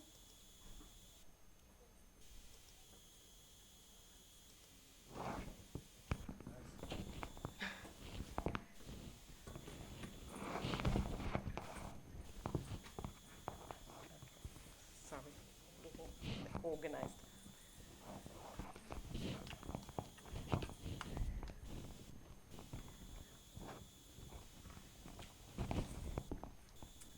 Okay, so hi everyone. Okay, can you hear me?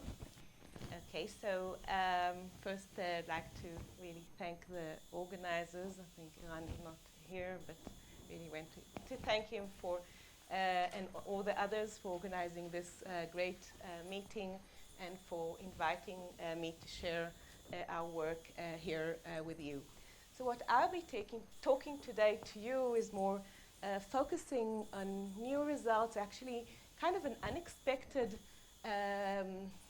transcription regulatory circuit we have identified, starting from, I'll say, a top-down approach where we started from a systematic search to uncover factors involved in transcription regulation, or post-transcription regulation in human embryonic stem cells, to identity of this unexpected regulatory circuit, which we actually say, as a spoiler, find to be more general to human cells, and we presume propose that it's a new model, a new mechanism in primate evolution.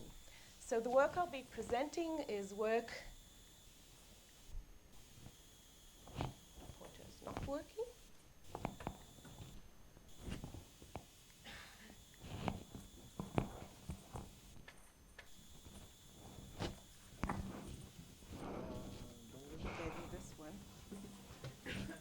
Working.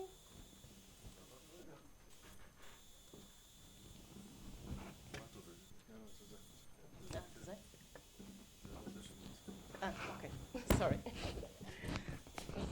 So the work I'll be presenting today is mainly work of from my PhD student, Emil Algueti, a very talented student sitting here in the audience, and probably will be able to tell you more about his work during this meeting, and a former student, Shlomi Dvir, which actually initiated this project, and I'll be talking about much of his work. So in this very simplified cartoon, what I want to emphasize, and I guess I don't need to do much in this audience, is that the gene expression regulation, as we know, in eukaryotic cells, and specifically in mammals, is highly complex, starting from transcription and followed by many post-transcriptional regulatory processes which process the RNA either to be translated to protein or processed to non-coding RNAs that have many important roles in the cell, some which, or many which we still do not understand. And as we can see here, and we know that these processes are highly regulated by regulatory factors that I would say roughly can be divided to two types of factors. One, the DNA binding proteins, mainly transcription factors that are regulating transcription together with the chromatin regulators and epigenetic factors we heard so much about, and I guess we'll hear much more during this meeting.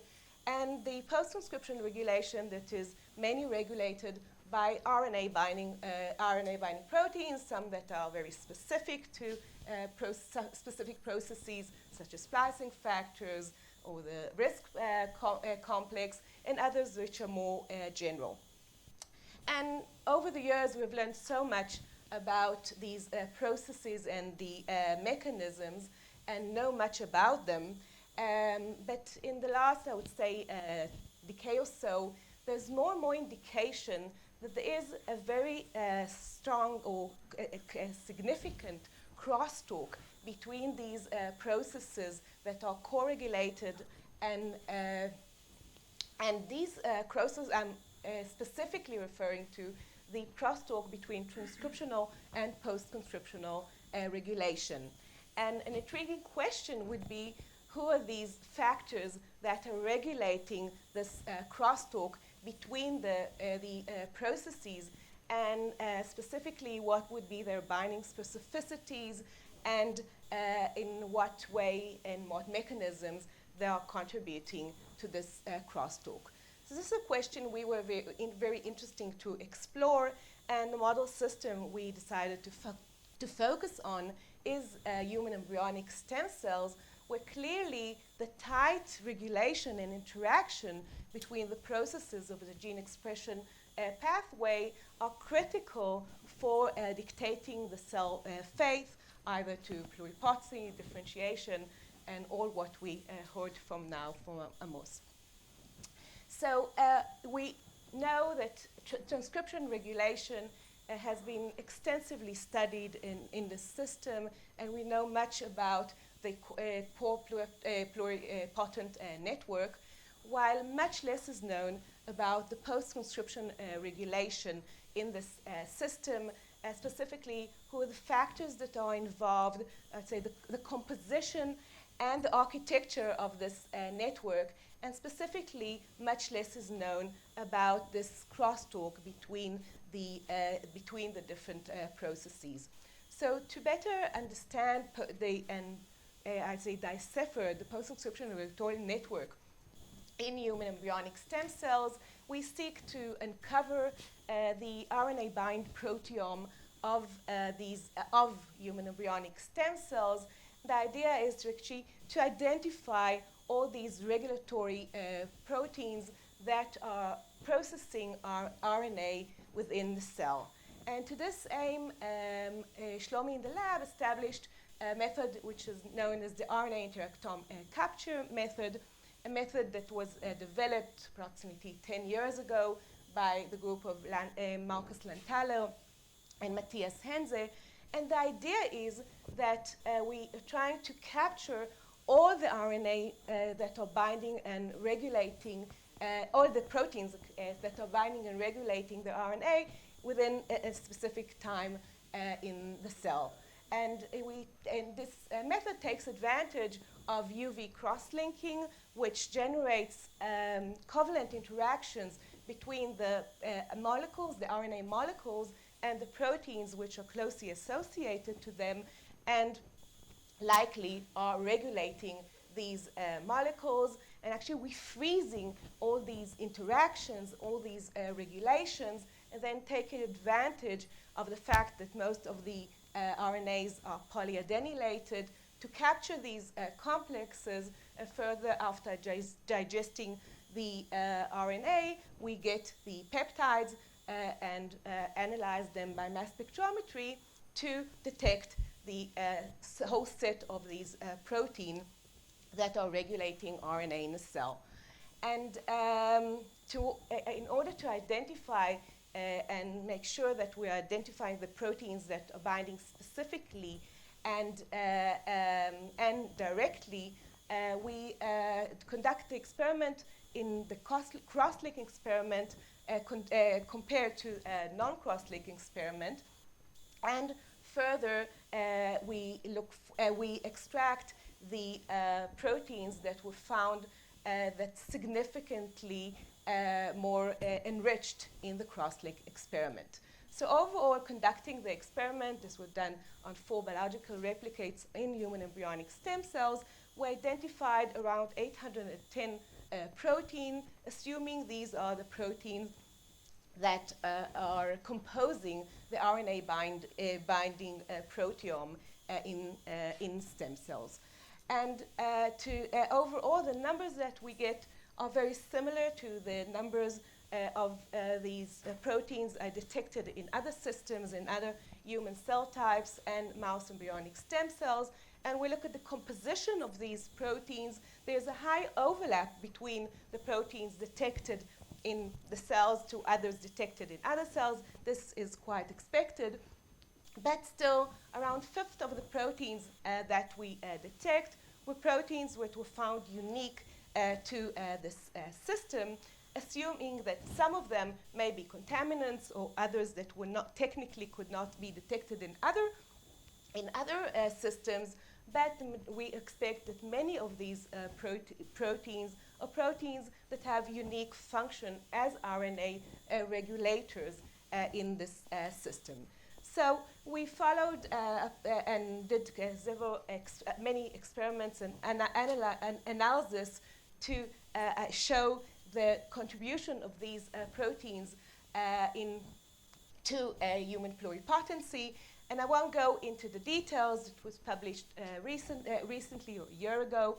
But I just want to highlight some of the interesting results that give us some indication about the importance of these proteins and this processes in human embryonic stem cells. So overall, what we could show that the proteins that were identified in the interactome are preferentially expressed in human embryonic stem cells compared to their expression in adult tissues. And when we differentiate the cells to EBs, when conducting actually spontaneous differentiation, what we could see that the majority of the proteins were proteins that were dynamically regulated through the differentiation, and more so we could see that the majority of them were proteins that were upregulated in the stem cell state and downregulated upon exit from pluripotency towards full differentiation. Some that were known as known markers of pluripotency, such as Lin28, and a few others known from mouse and human embryonic stem cells, but majority of them were actually novel and not known before. These results were further confirmed at the level of RNA sequencing, at the level of protein using mass spectrometry. Another really interesting question to us was to what extent is the relation between the proteins we detect as RNA binding to the core pluripotent network in human ES cells. And here we actually knock down each of the 3 markers, pluripotent markers, OCT4, SOX2, and NOG. And actually not showing here the details, but just what we generally could see, that approximately a quarter of the proteins that were detected as RNA binding proteins in the system were found to be influenced, differentially expressed upon knockdown of OCT4 majority that were downregulated as consistent with what we saw in the differentiation experiment. What was even more exciting to us to see that when we look at the genes that were downregulated or even generally were differentially expressed upon the OCT4 knockdown, the term in Go enrichment, the term which was most significant, or the most significant terms in general, were related to RNA processing and specifically to RNA binding. So these results really reinforce the importance of RNA regulation in human stem cells. And back to the question about how is this crosstalk between the processes mediated. So when looking at the set of proteins that were detected in the cells, one of the expected results was that the majority of these proteins were annotated as RNA proteins, as really we were hoping to get. But what was surprising to see that 20% of these proteins were annotated as having dual binding specificity, binding both DNA and RNA. In other systems, a term we coin DRBP, DNA and RNA binding proteins. These are likely to be proteins that could be mediating this crosstalk, and among these proteins, a very interesting subset of these were proteins that were found to be annotated as having both RNA-related processes as well as DNA-related processes. So not only being dual binding capacity, but actually really dual functionality. And the function which was most frequent among these proteins that had dual functionality in terms of the DNA functions were transcription-related and chromatin-related functions, suggesting that these dual binding proteins may be proteins that are involved in transcription via binding RNA. So to further look more in higher resolution and try to identify other such proteins that are involved in transcription regulation via binding RNA, Emil conducted the same interactome capture experiment, but this time focusing in a nuclear fraction of the cells where we expect transcription to take place, and really searching for these proteins that are mediating transcription or controlling transcription via RNA.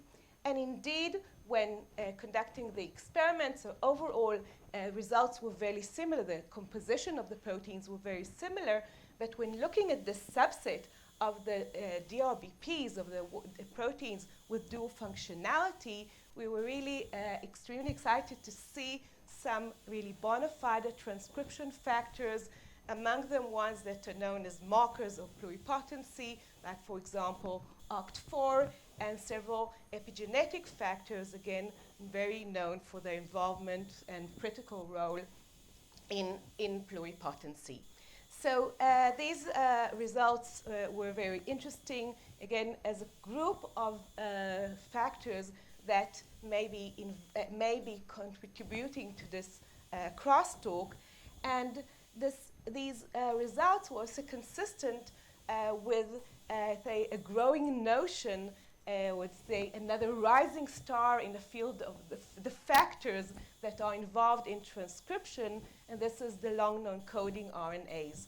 So in recent years, there are more and more indications that long non-coding RNAs are involved in transcription regulation and actually mediating a transcription via RNA.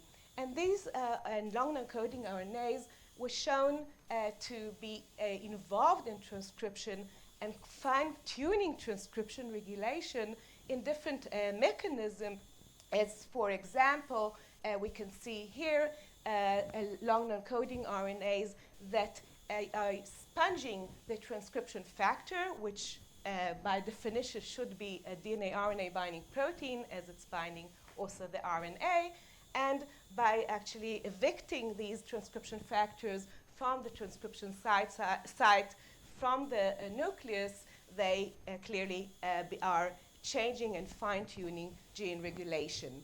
Another option, another way by which these lncRNA are contributing to transcription regulation.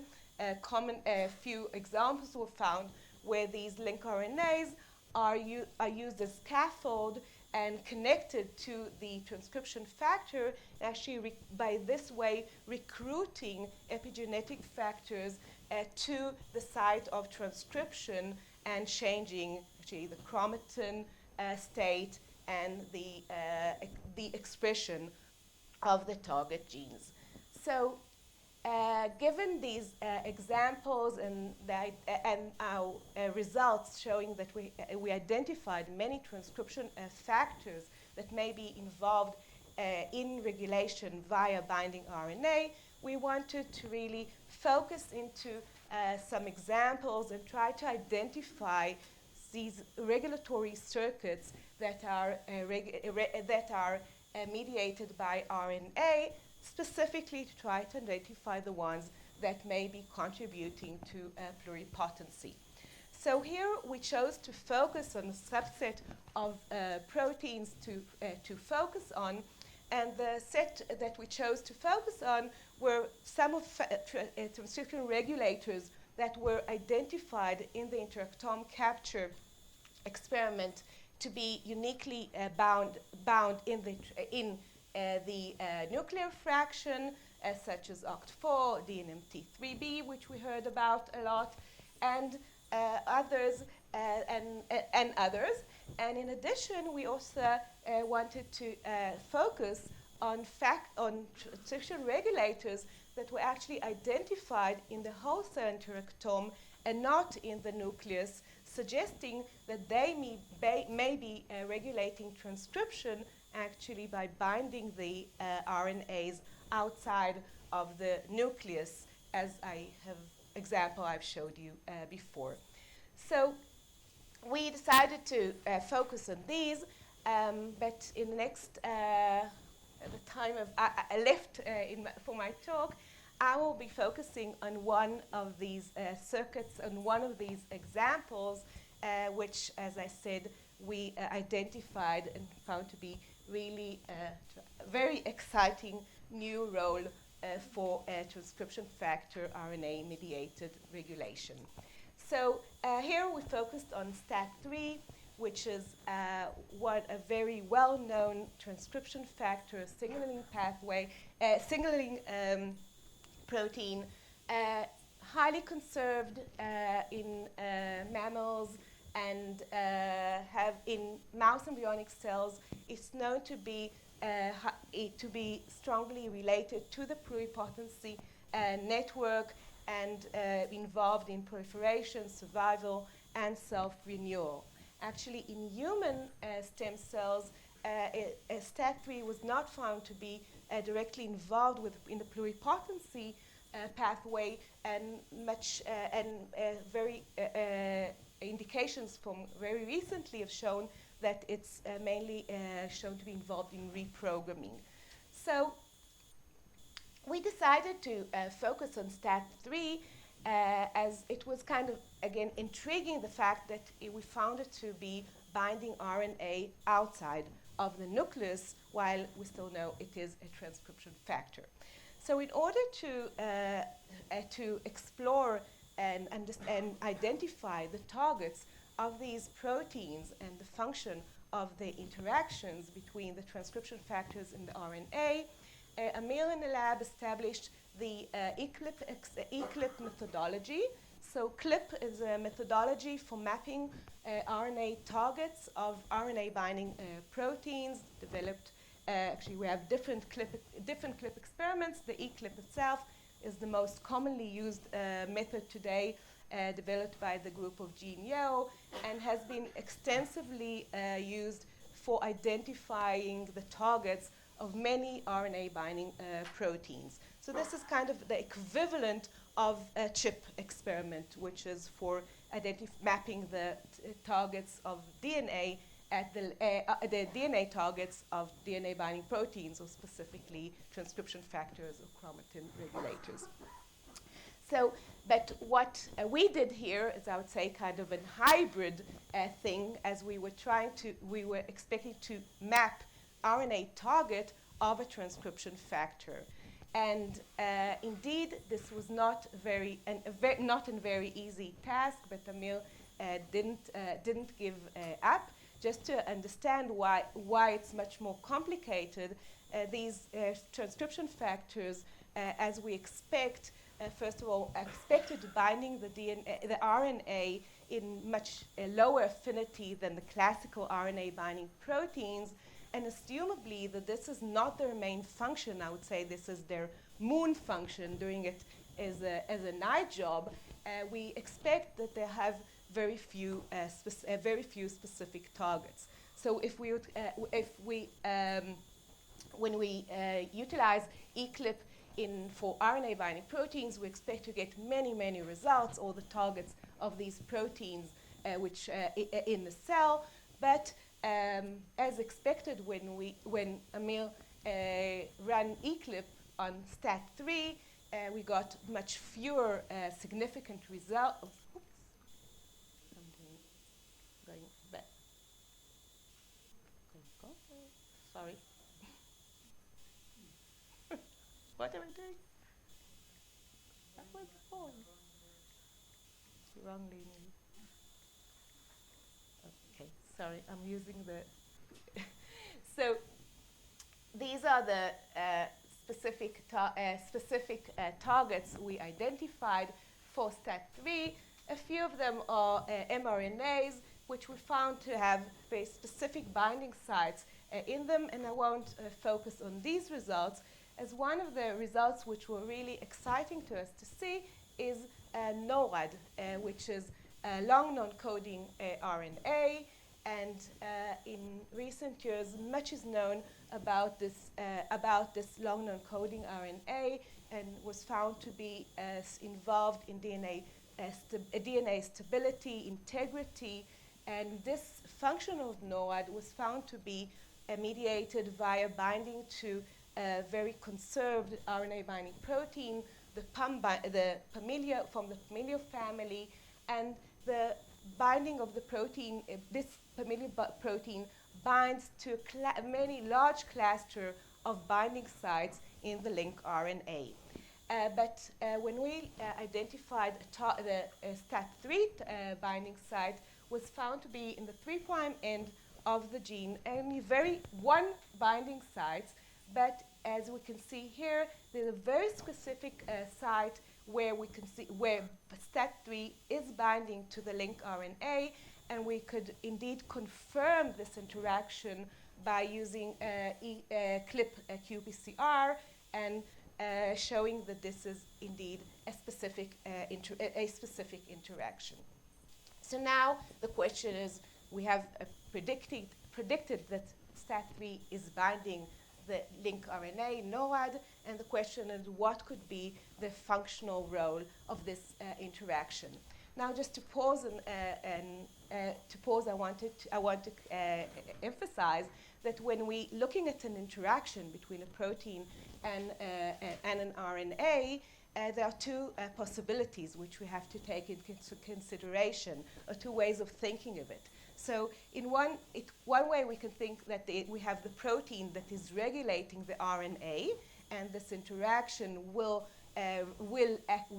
be influencing all the downstream functions, or vice versa, that we have the RNA which is regulating the protein and all related function. So in order to ask what's the functional role of the interaction, we need to take these both scenarios. So to examine the first scenario, whether we have here an RNA a protein that is regulating the RNA. We knocked down STAT3 in the cells and looked at how it influences the expression of its specific targets. So there were very few targets to look at, and as we can see here, there was no change in the levels of STAT3 targets upon knocking down STAT3. However, when we did the opposite experiment, so downregulated NORAD, at first we could see only a slight change in the level of STAT3 in the cells. So there was a slightly reduction in the level of the protein expression, not very pronounced.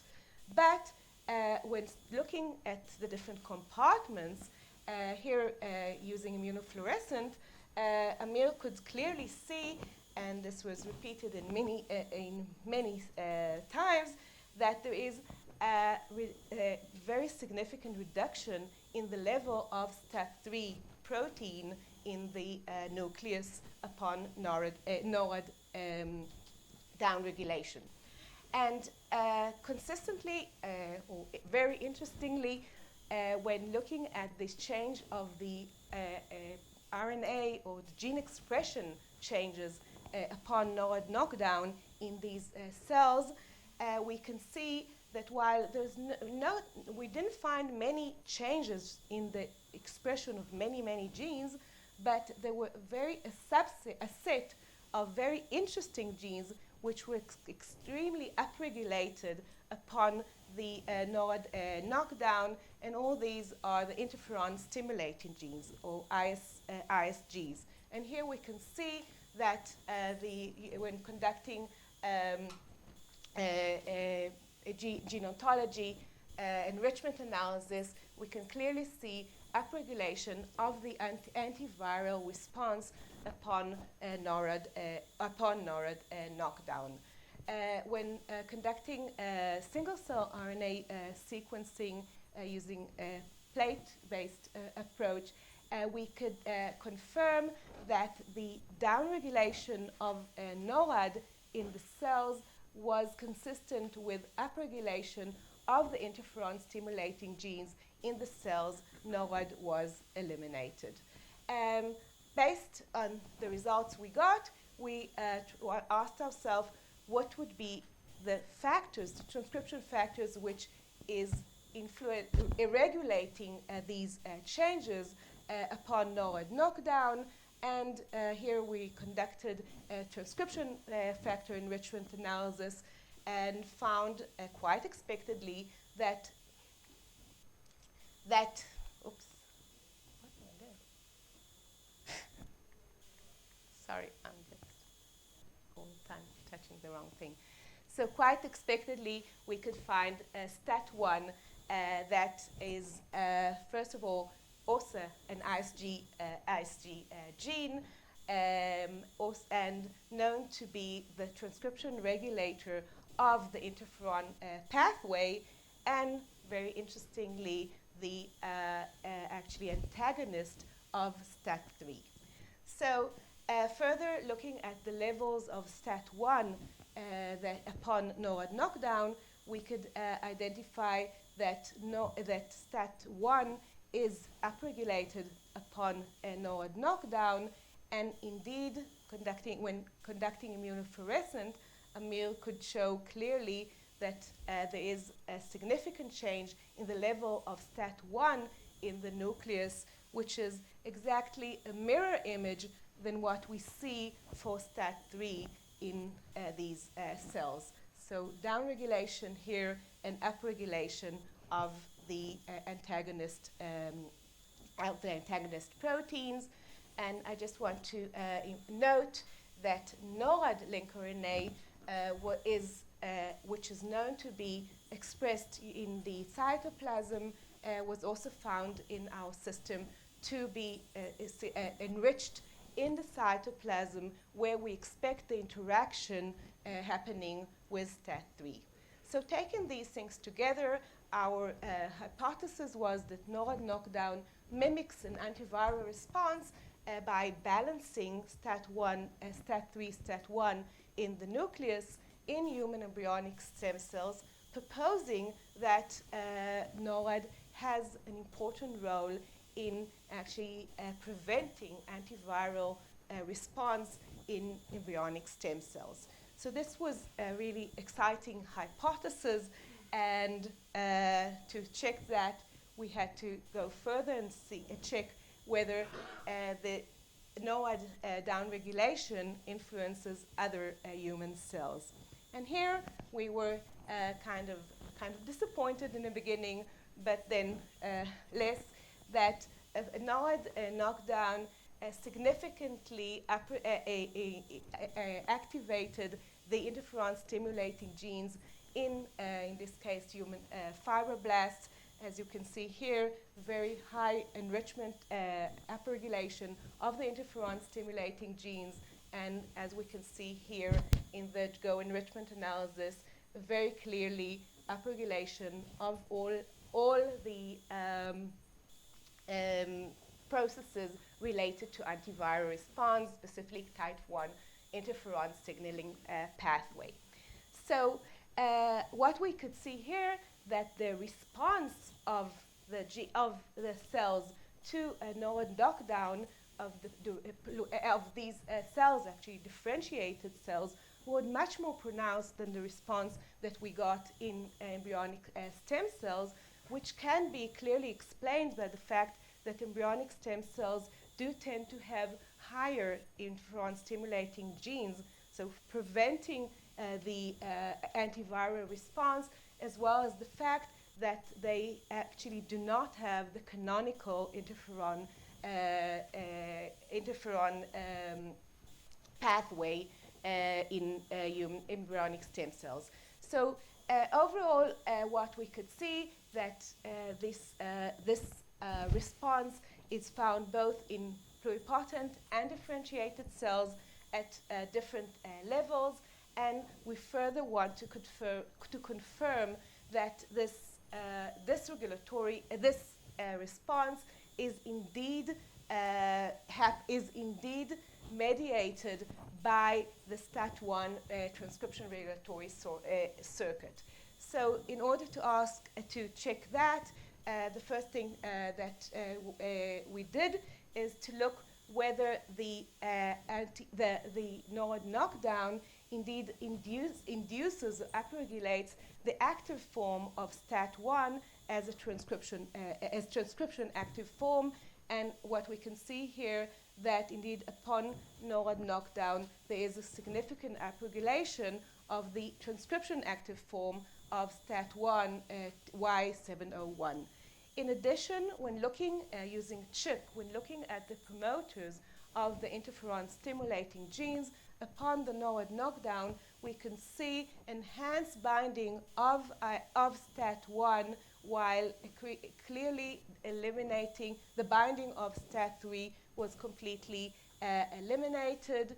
And here we can see results from cut and run of one example of an interferon-stimulating genes, MX1, where we can see that in the wild type there is a binding site of STAT3 in the promoter of the genes, no binding of STAT1, and upon NOAD knockdown, we can see that STAT3 is eliminated, and there is a new binding site of STAT1 in an enhancer of MX1. So overall, we confirmed that this response is via the transcription factor STAT1 to further validate the circuit that that the all activation of NOAD is via STAT3 and STAT1. So Amir conducted a series of double knockdowns showing when we knock down NORAD and STAT1 together, the activation of the antiviral of the ISGs and the antiviral response is eliminated, strengthening that the path is from via to antiviral response is via STAT1, and further by double knocking STAT3 and NOAD, and showing that a clear upregulation of the interferon stimulating genes supported the model that the interaction is via activation of STAT3, inhibition of STAT1, and inhibition of the antiviral response in the wild-type cells. So our model, based on all our results, our model suggests that in normal condition, NOAD is binding STAT3 in the cytoplasm. The binding event is responsible for the translocation of STAT3 to the nucleus, where it occupies the ISG genes and inhibits their expression, and this prevents from antiviral response. But while NOAD level go down, we can see that STAT3 does not enter the nucleus, or much less, and there is a change in the balance between the two antagonist proteins. STAT1 occupies the binding sites of the IS genes and activates the antiviral response, finally suggesting that NOAD lncRNA is actually activating the interferon pathway via the interaction with STAT3 we identified, and maintaining actually the balance of STAT3 and STAT1 in the nucleus. So further, we want to ask ourselves what happens in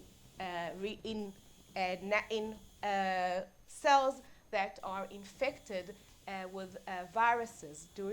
Can we really see changes in the NOAD levels? So to this end, we extracted RNA sequencing data from infections of 3 viruses, 2 RNA viruses, CINV and SARS-2, and another DNA virus. And we're looking here at the fold change of the lncRNAs as response to the virus. So overall, we analyzed all lncRNAs within these data sets, and among all, we found a very small subset of lncRNAs that were indeed influenced by the viral infection, and actually only very few of them were influenced by all viruses, actually 6 of them. Among them, only 2 and NOAD were downregulated upon viral infection. And as we can see here, there is a clear negative correlation between the downregulation of NOAD in these infections and upregulation of interferon-stimulated genes. Here, for example, ISG15, but we could see that for all the panels of ISGs, which are negatively correlated with NOAD in cells that are infected. And when we look at data from patients, from COVID patients, they saw lung cells that from post-mortem data, we can again indeed see that NOAD is downregulated in these infections.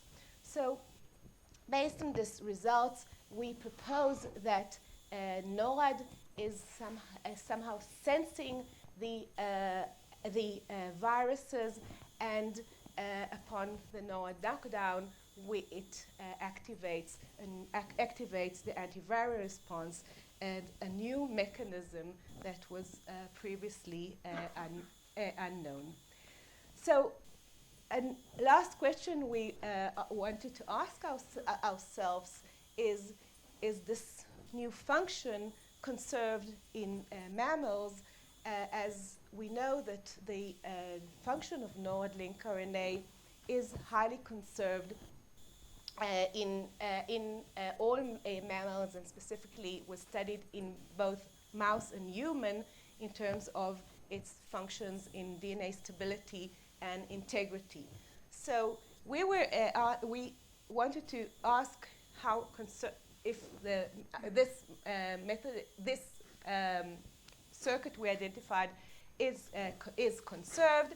But and the first thing we noticed that the binding site of STAT3 on NOAD was much less conserved than the binding sites of the familiar proteins that are regulating the other functions of NOAD.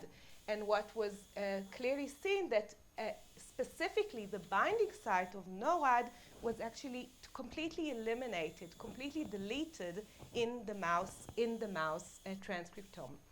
So based on these results, Emil conducted a knockdown of NOAD in a mouse embryonic fibroblast, and indeed, consistent with the fact that the site was not conserved, he could not get any response, or did not get any response of the antiviral response in mice. We can see here there's no correlation between the upregulation that we saw in human and the response in the mouse cells.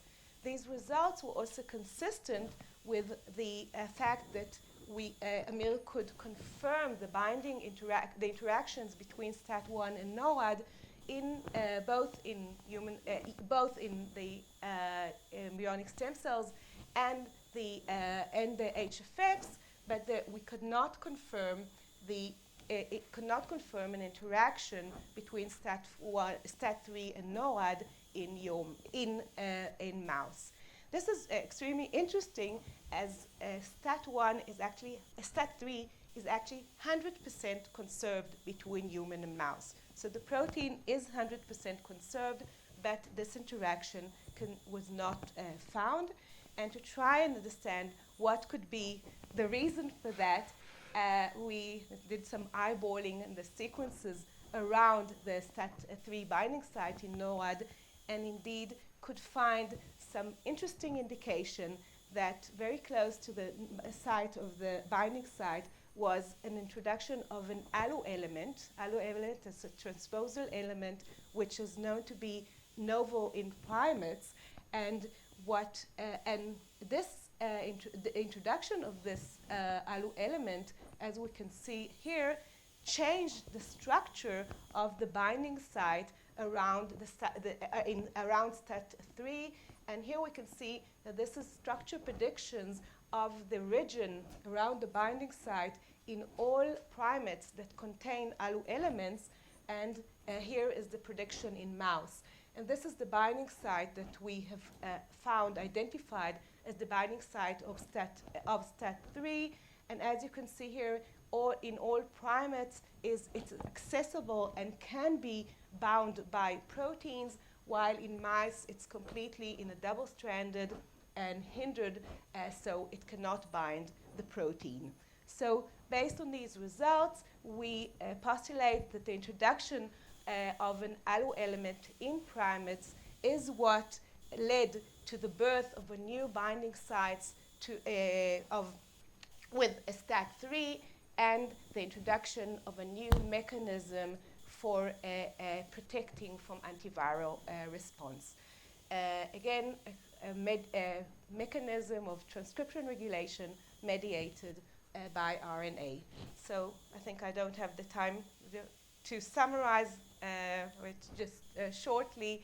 As I introduced in the beginning, we started from, let's say, a top-down approach, searching for regulators that would involved in crosstalk, to the identity of a new mechanism for RNA-mediated transcription regulation.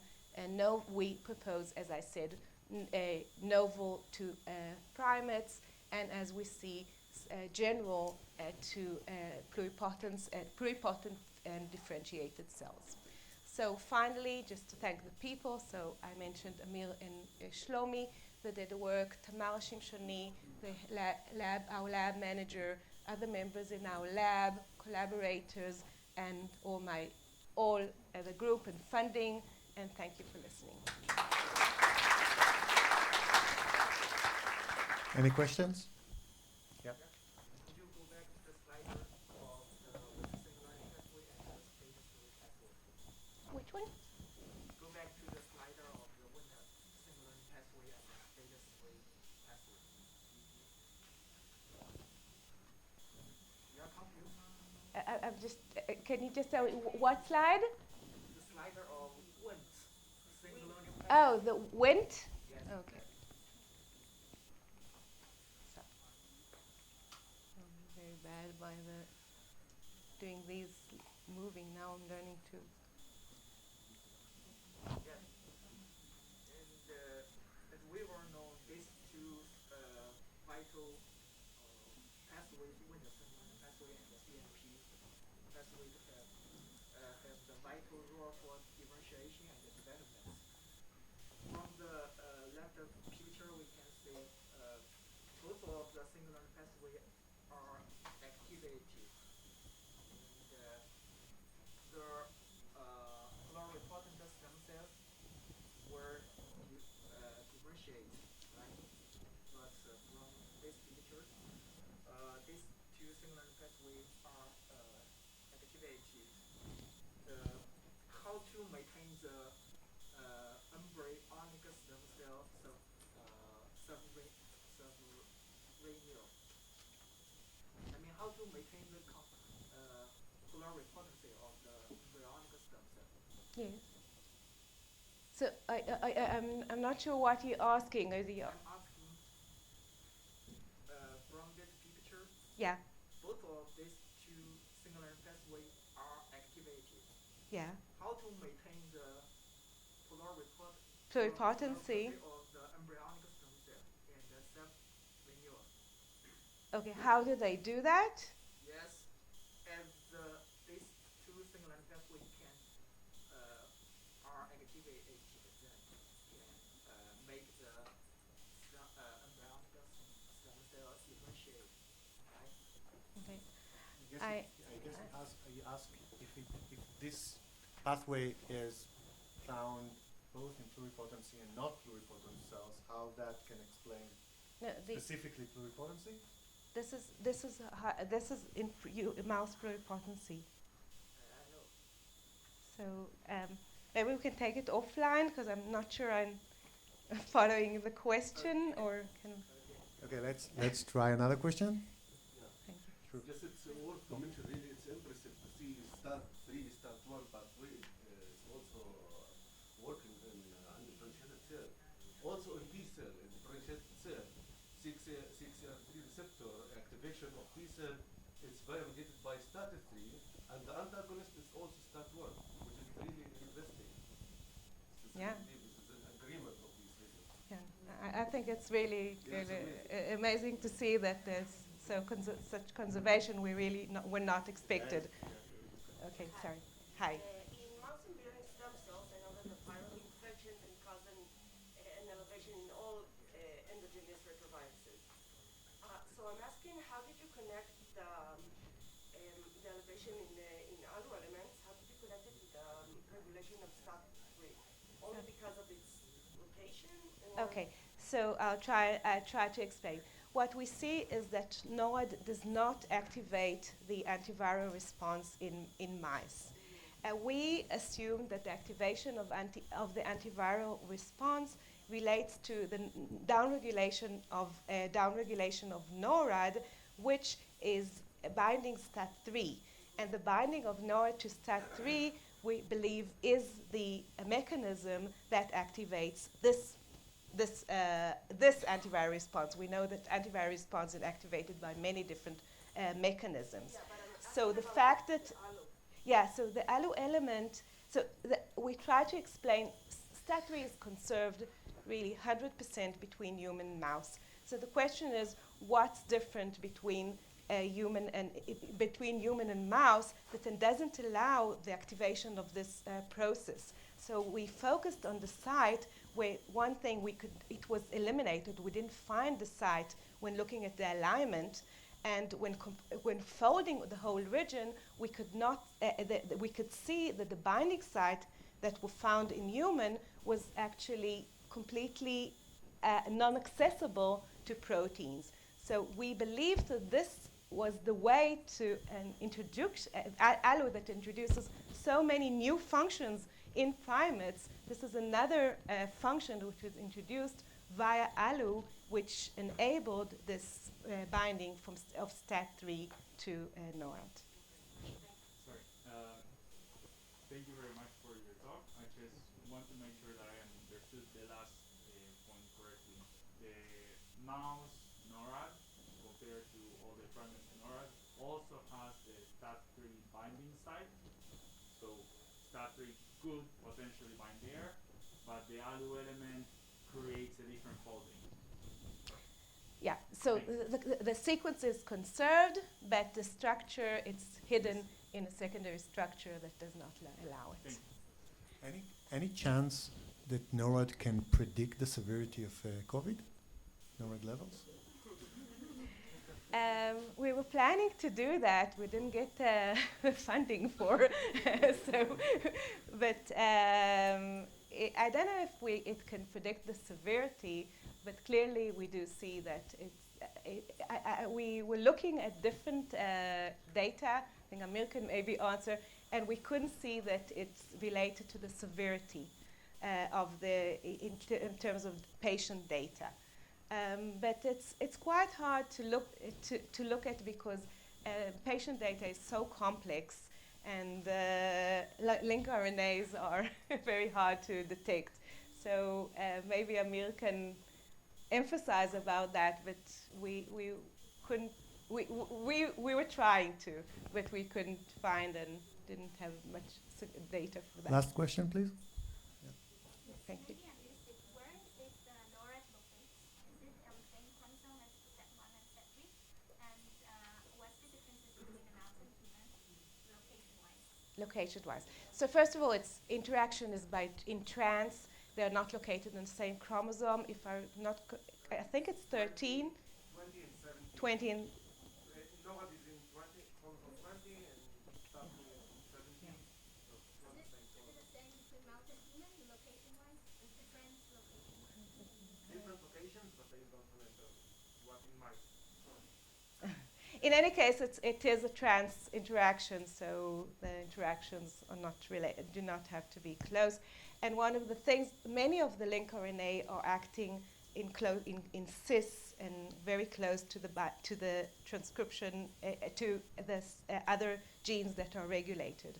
These, but there are some lncRNAs that are acting in trans, and actually these are ones that we found to be involved, interesting examples that are involved in transcription regulation via these different mechanisms.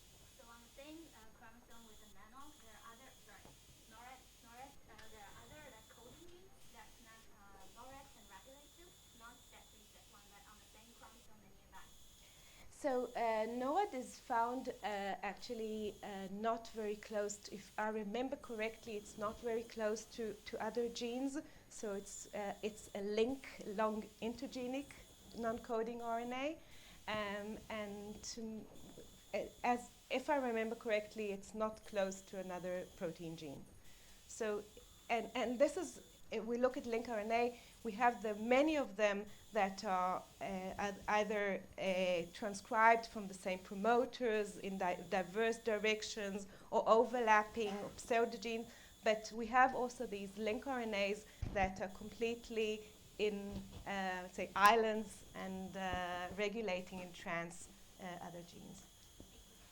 Thank you very much, Yael.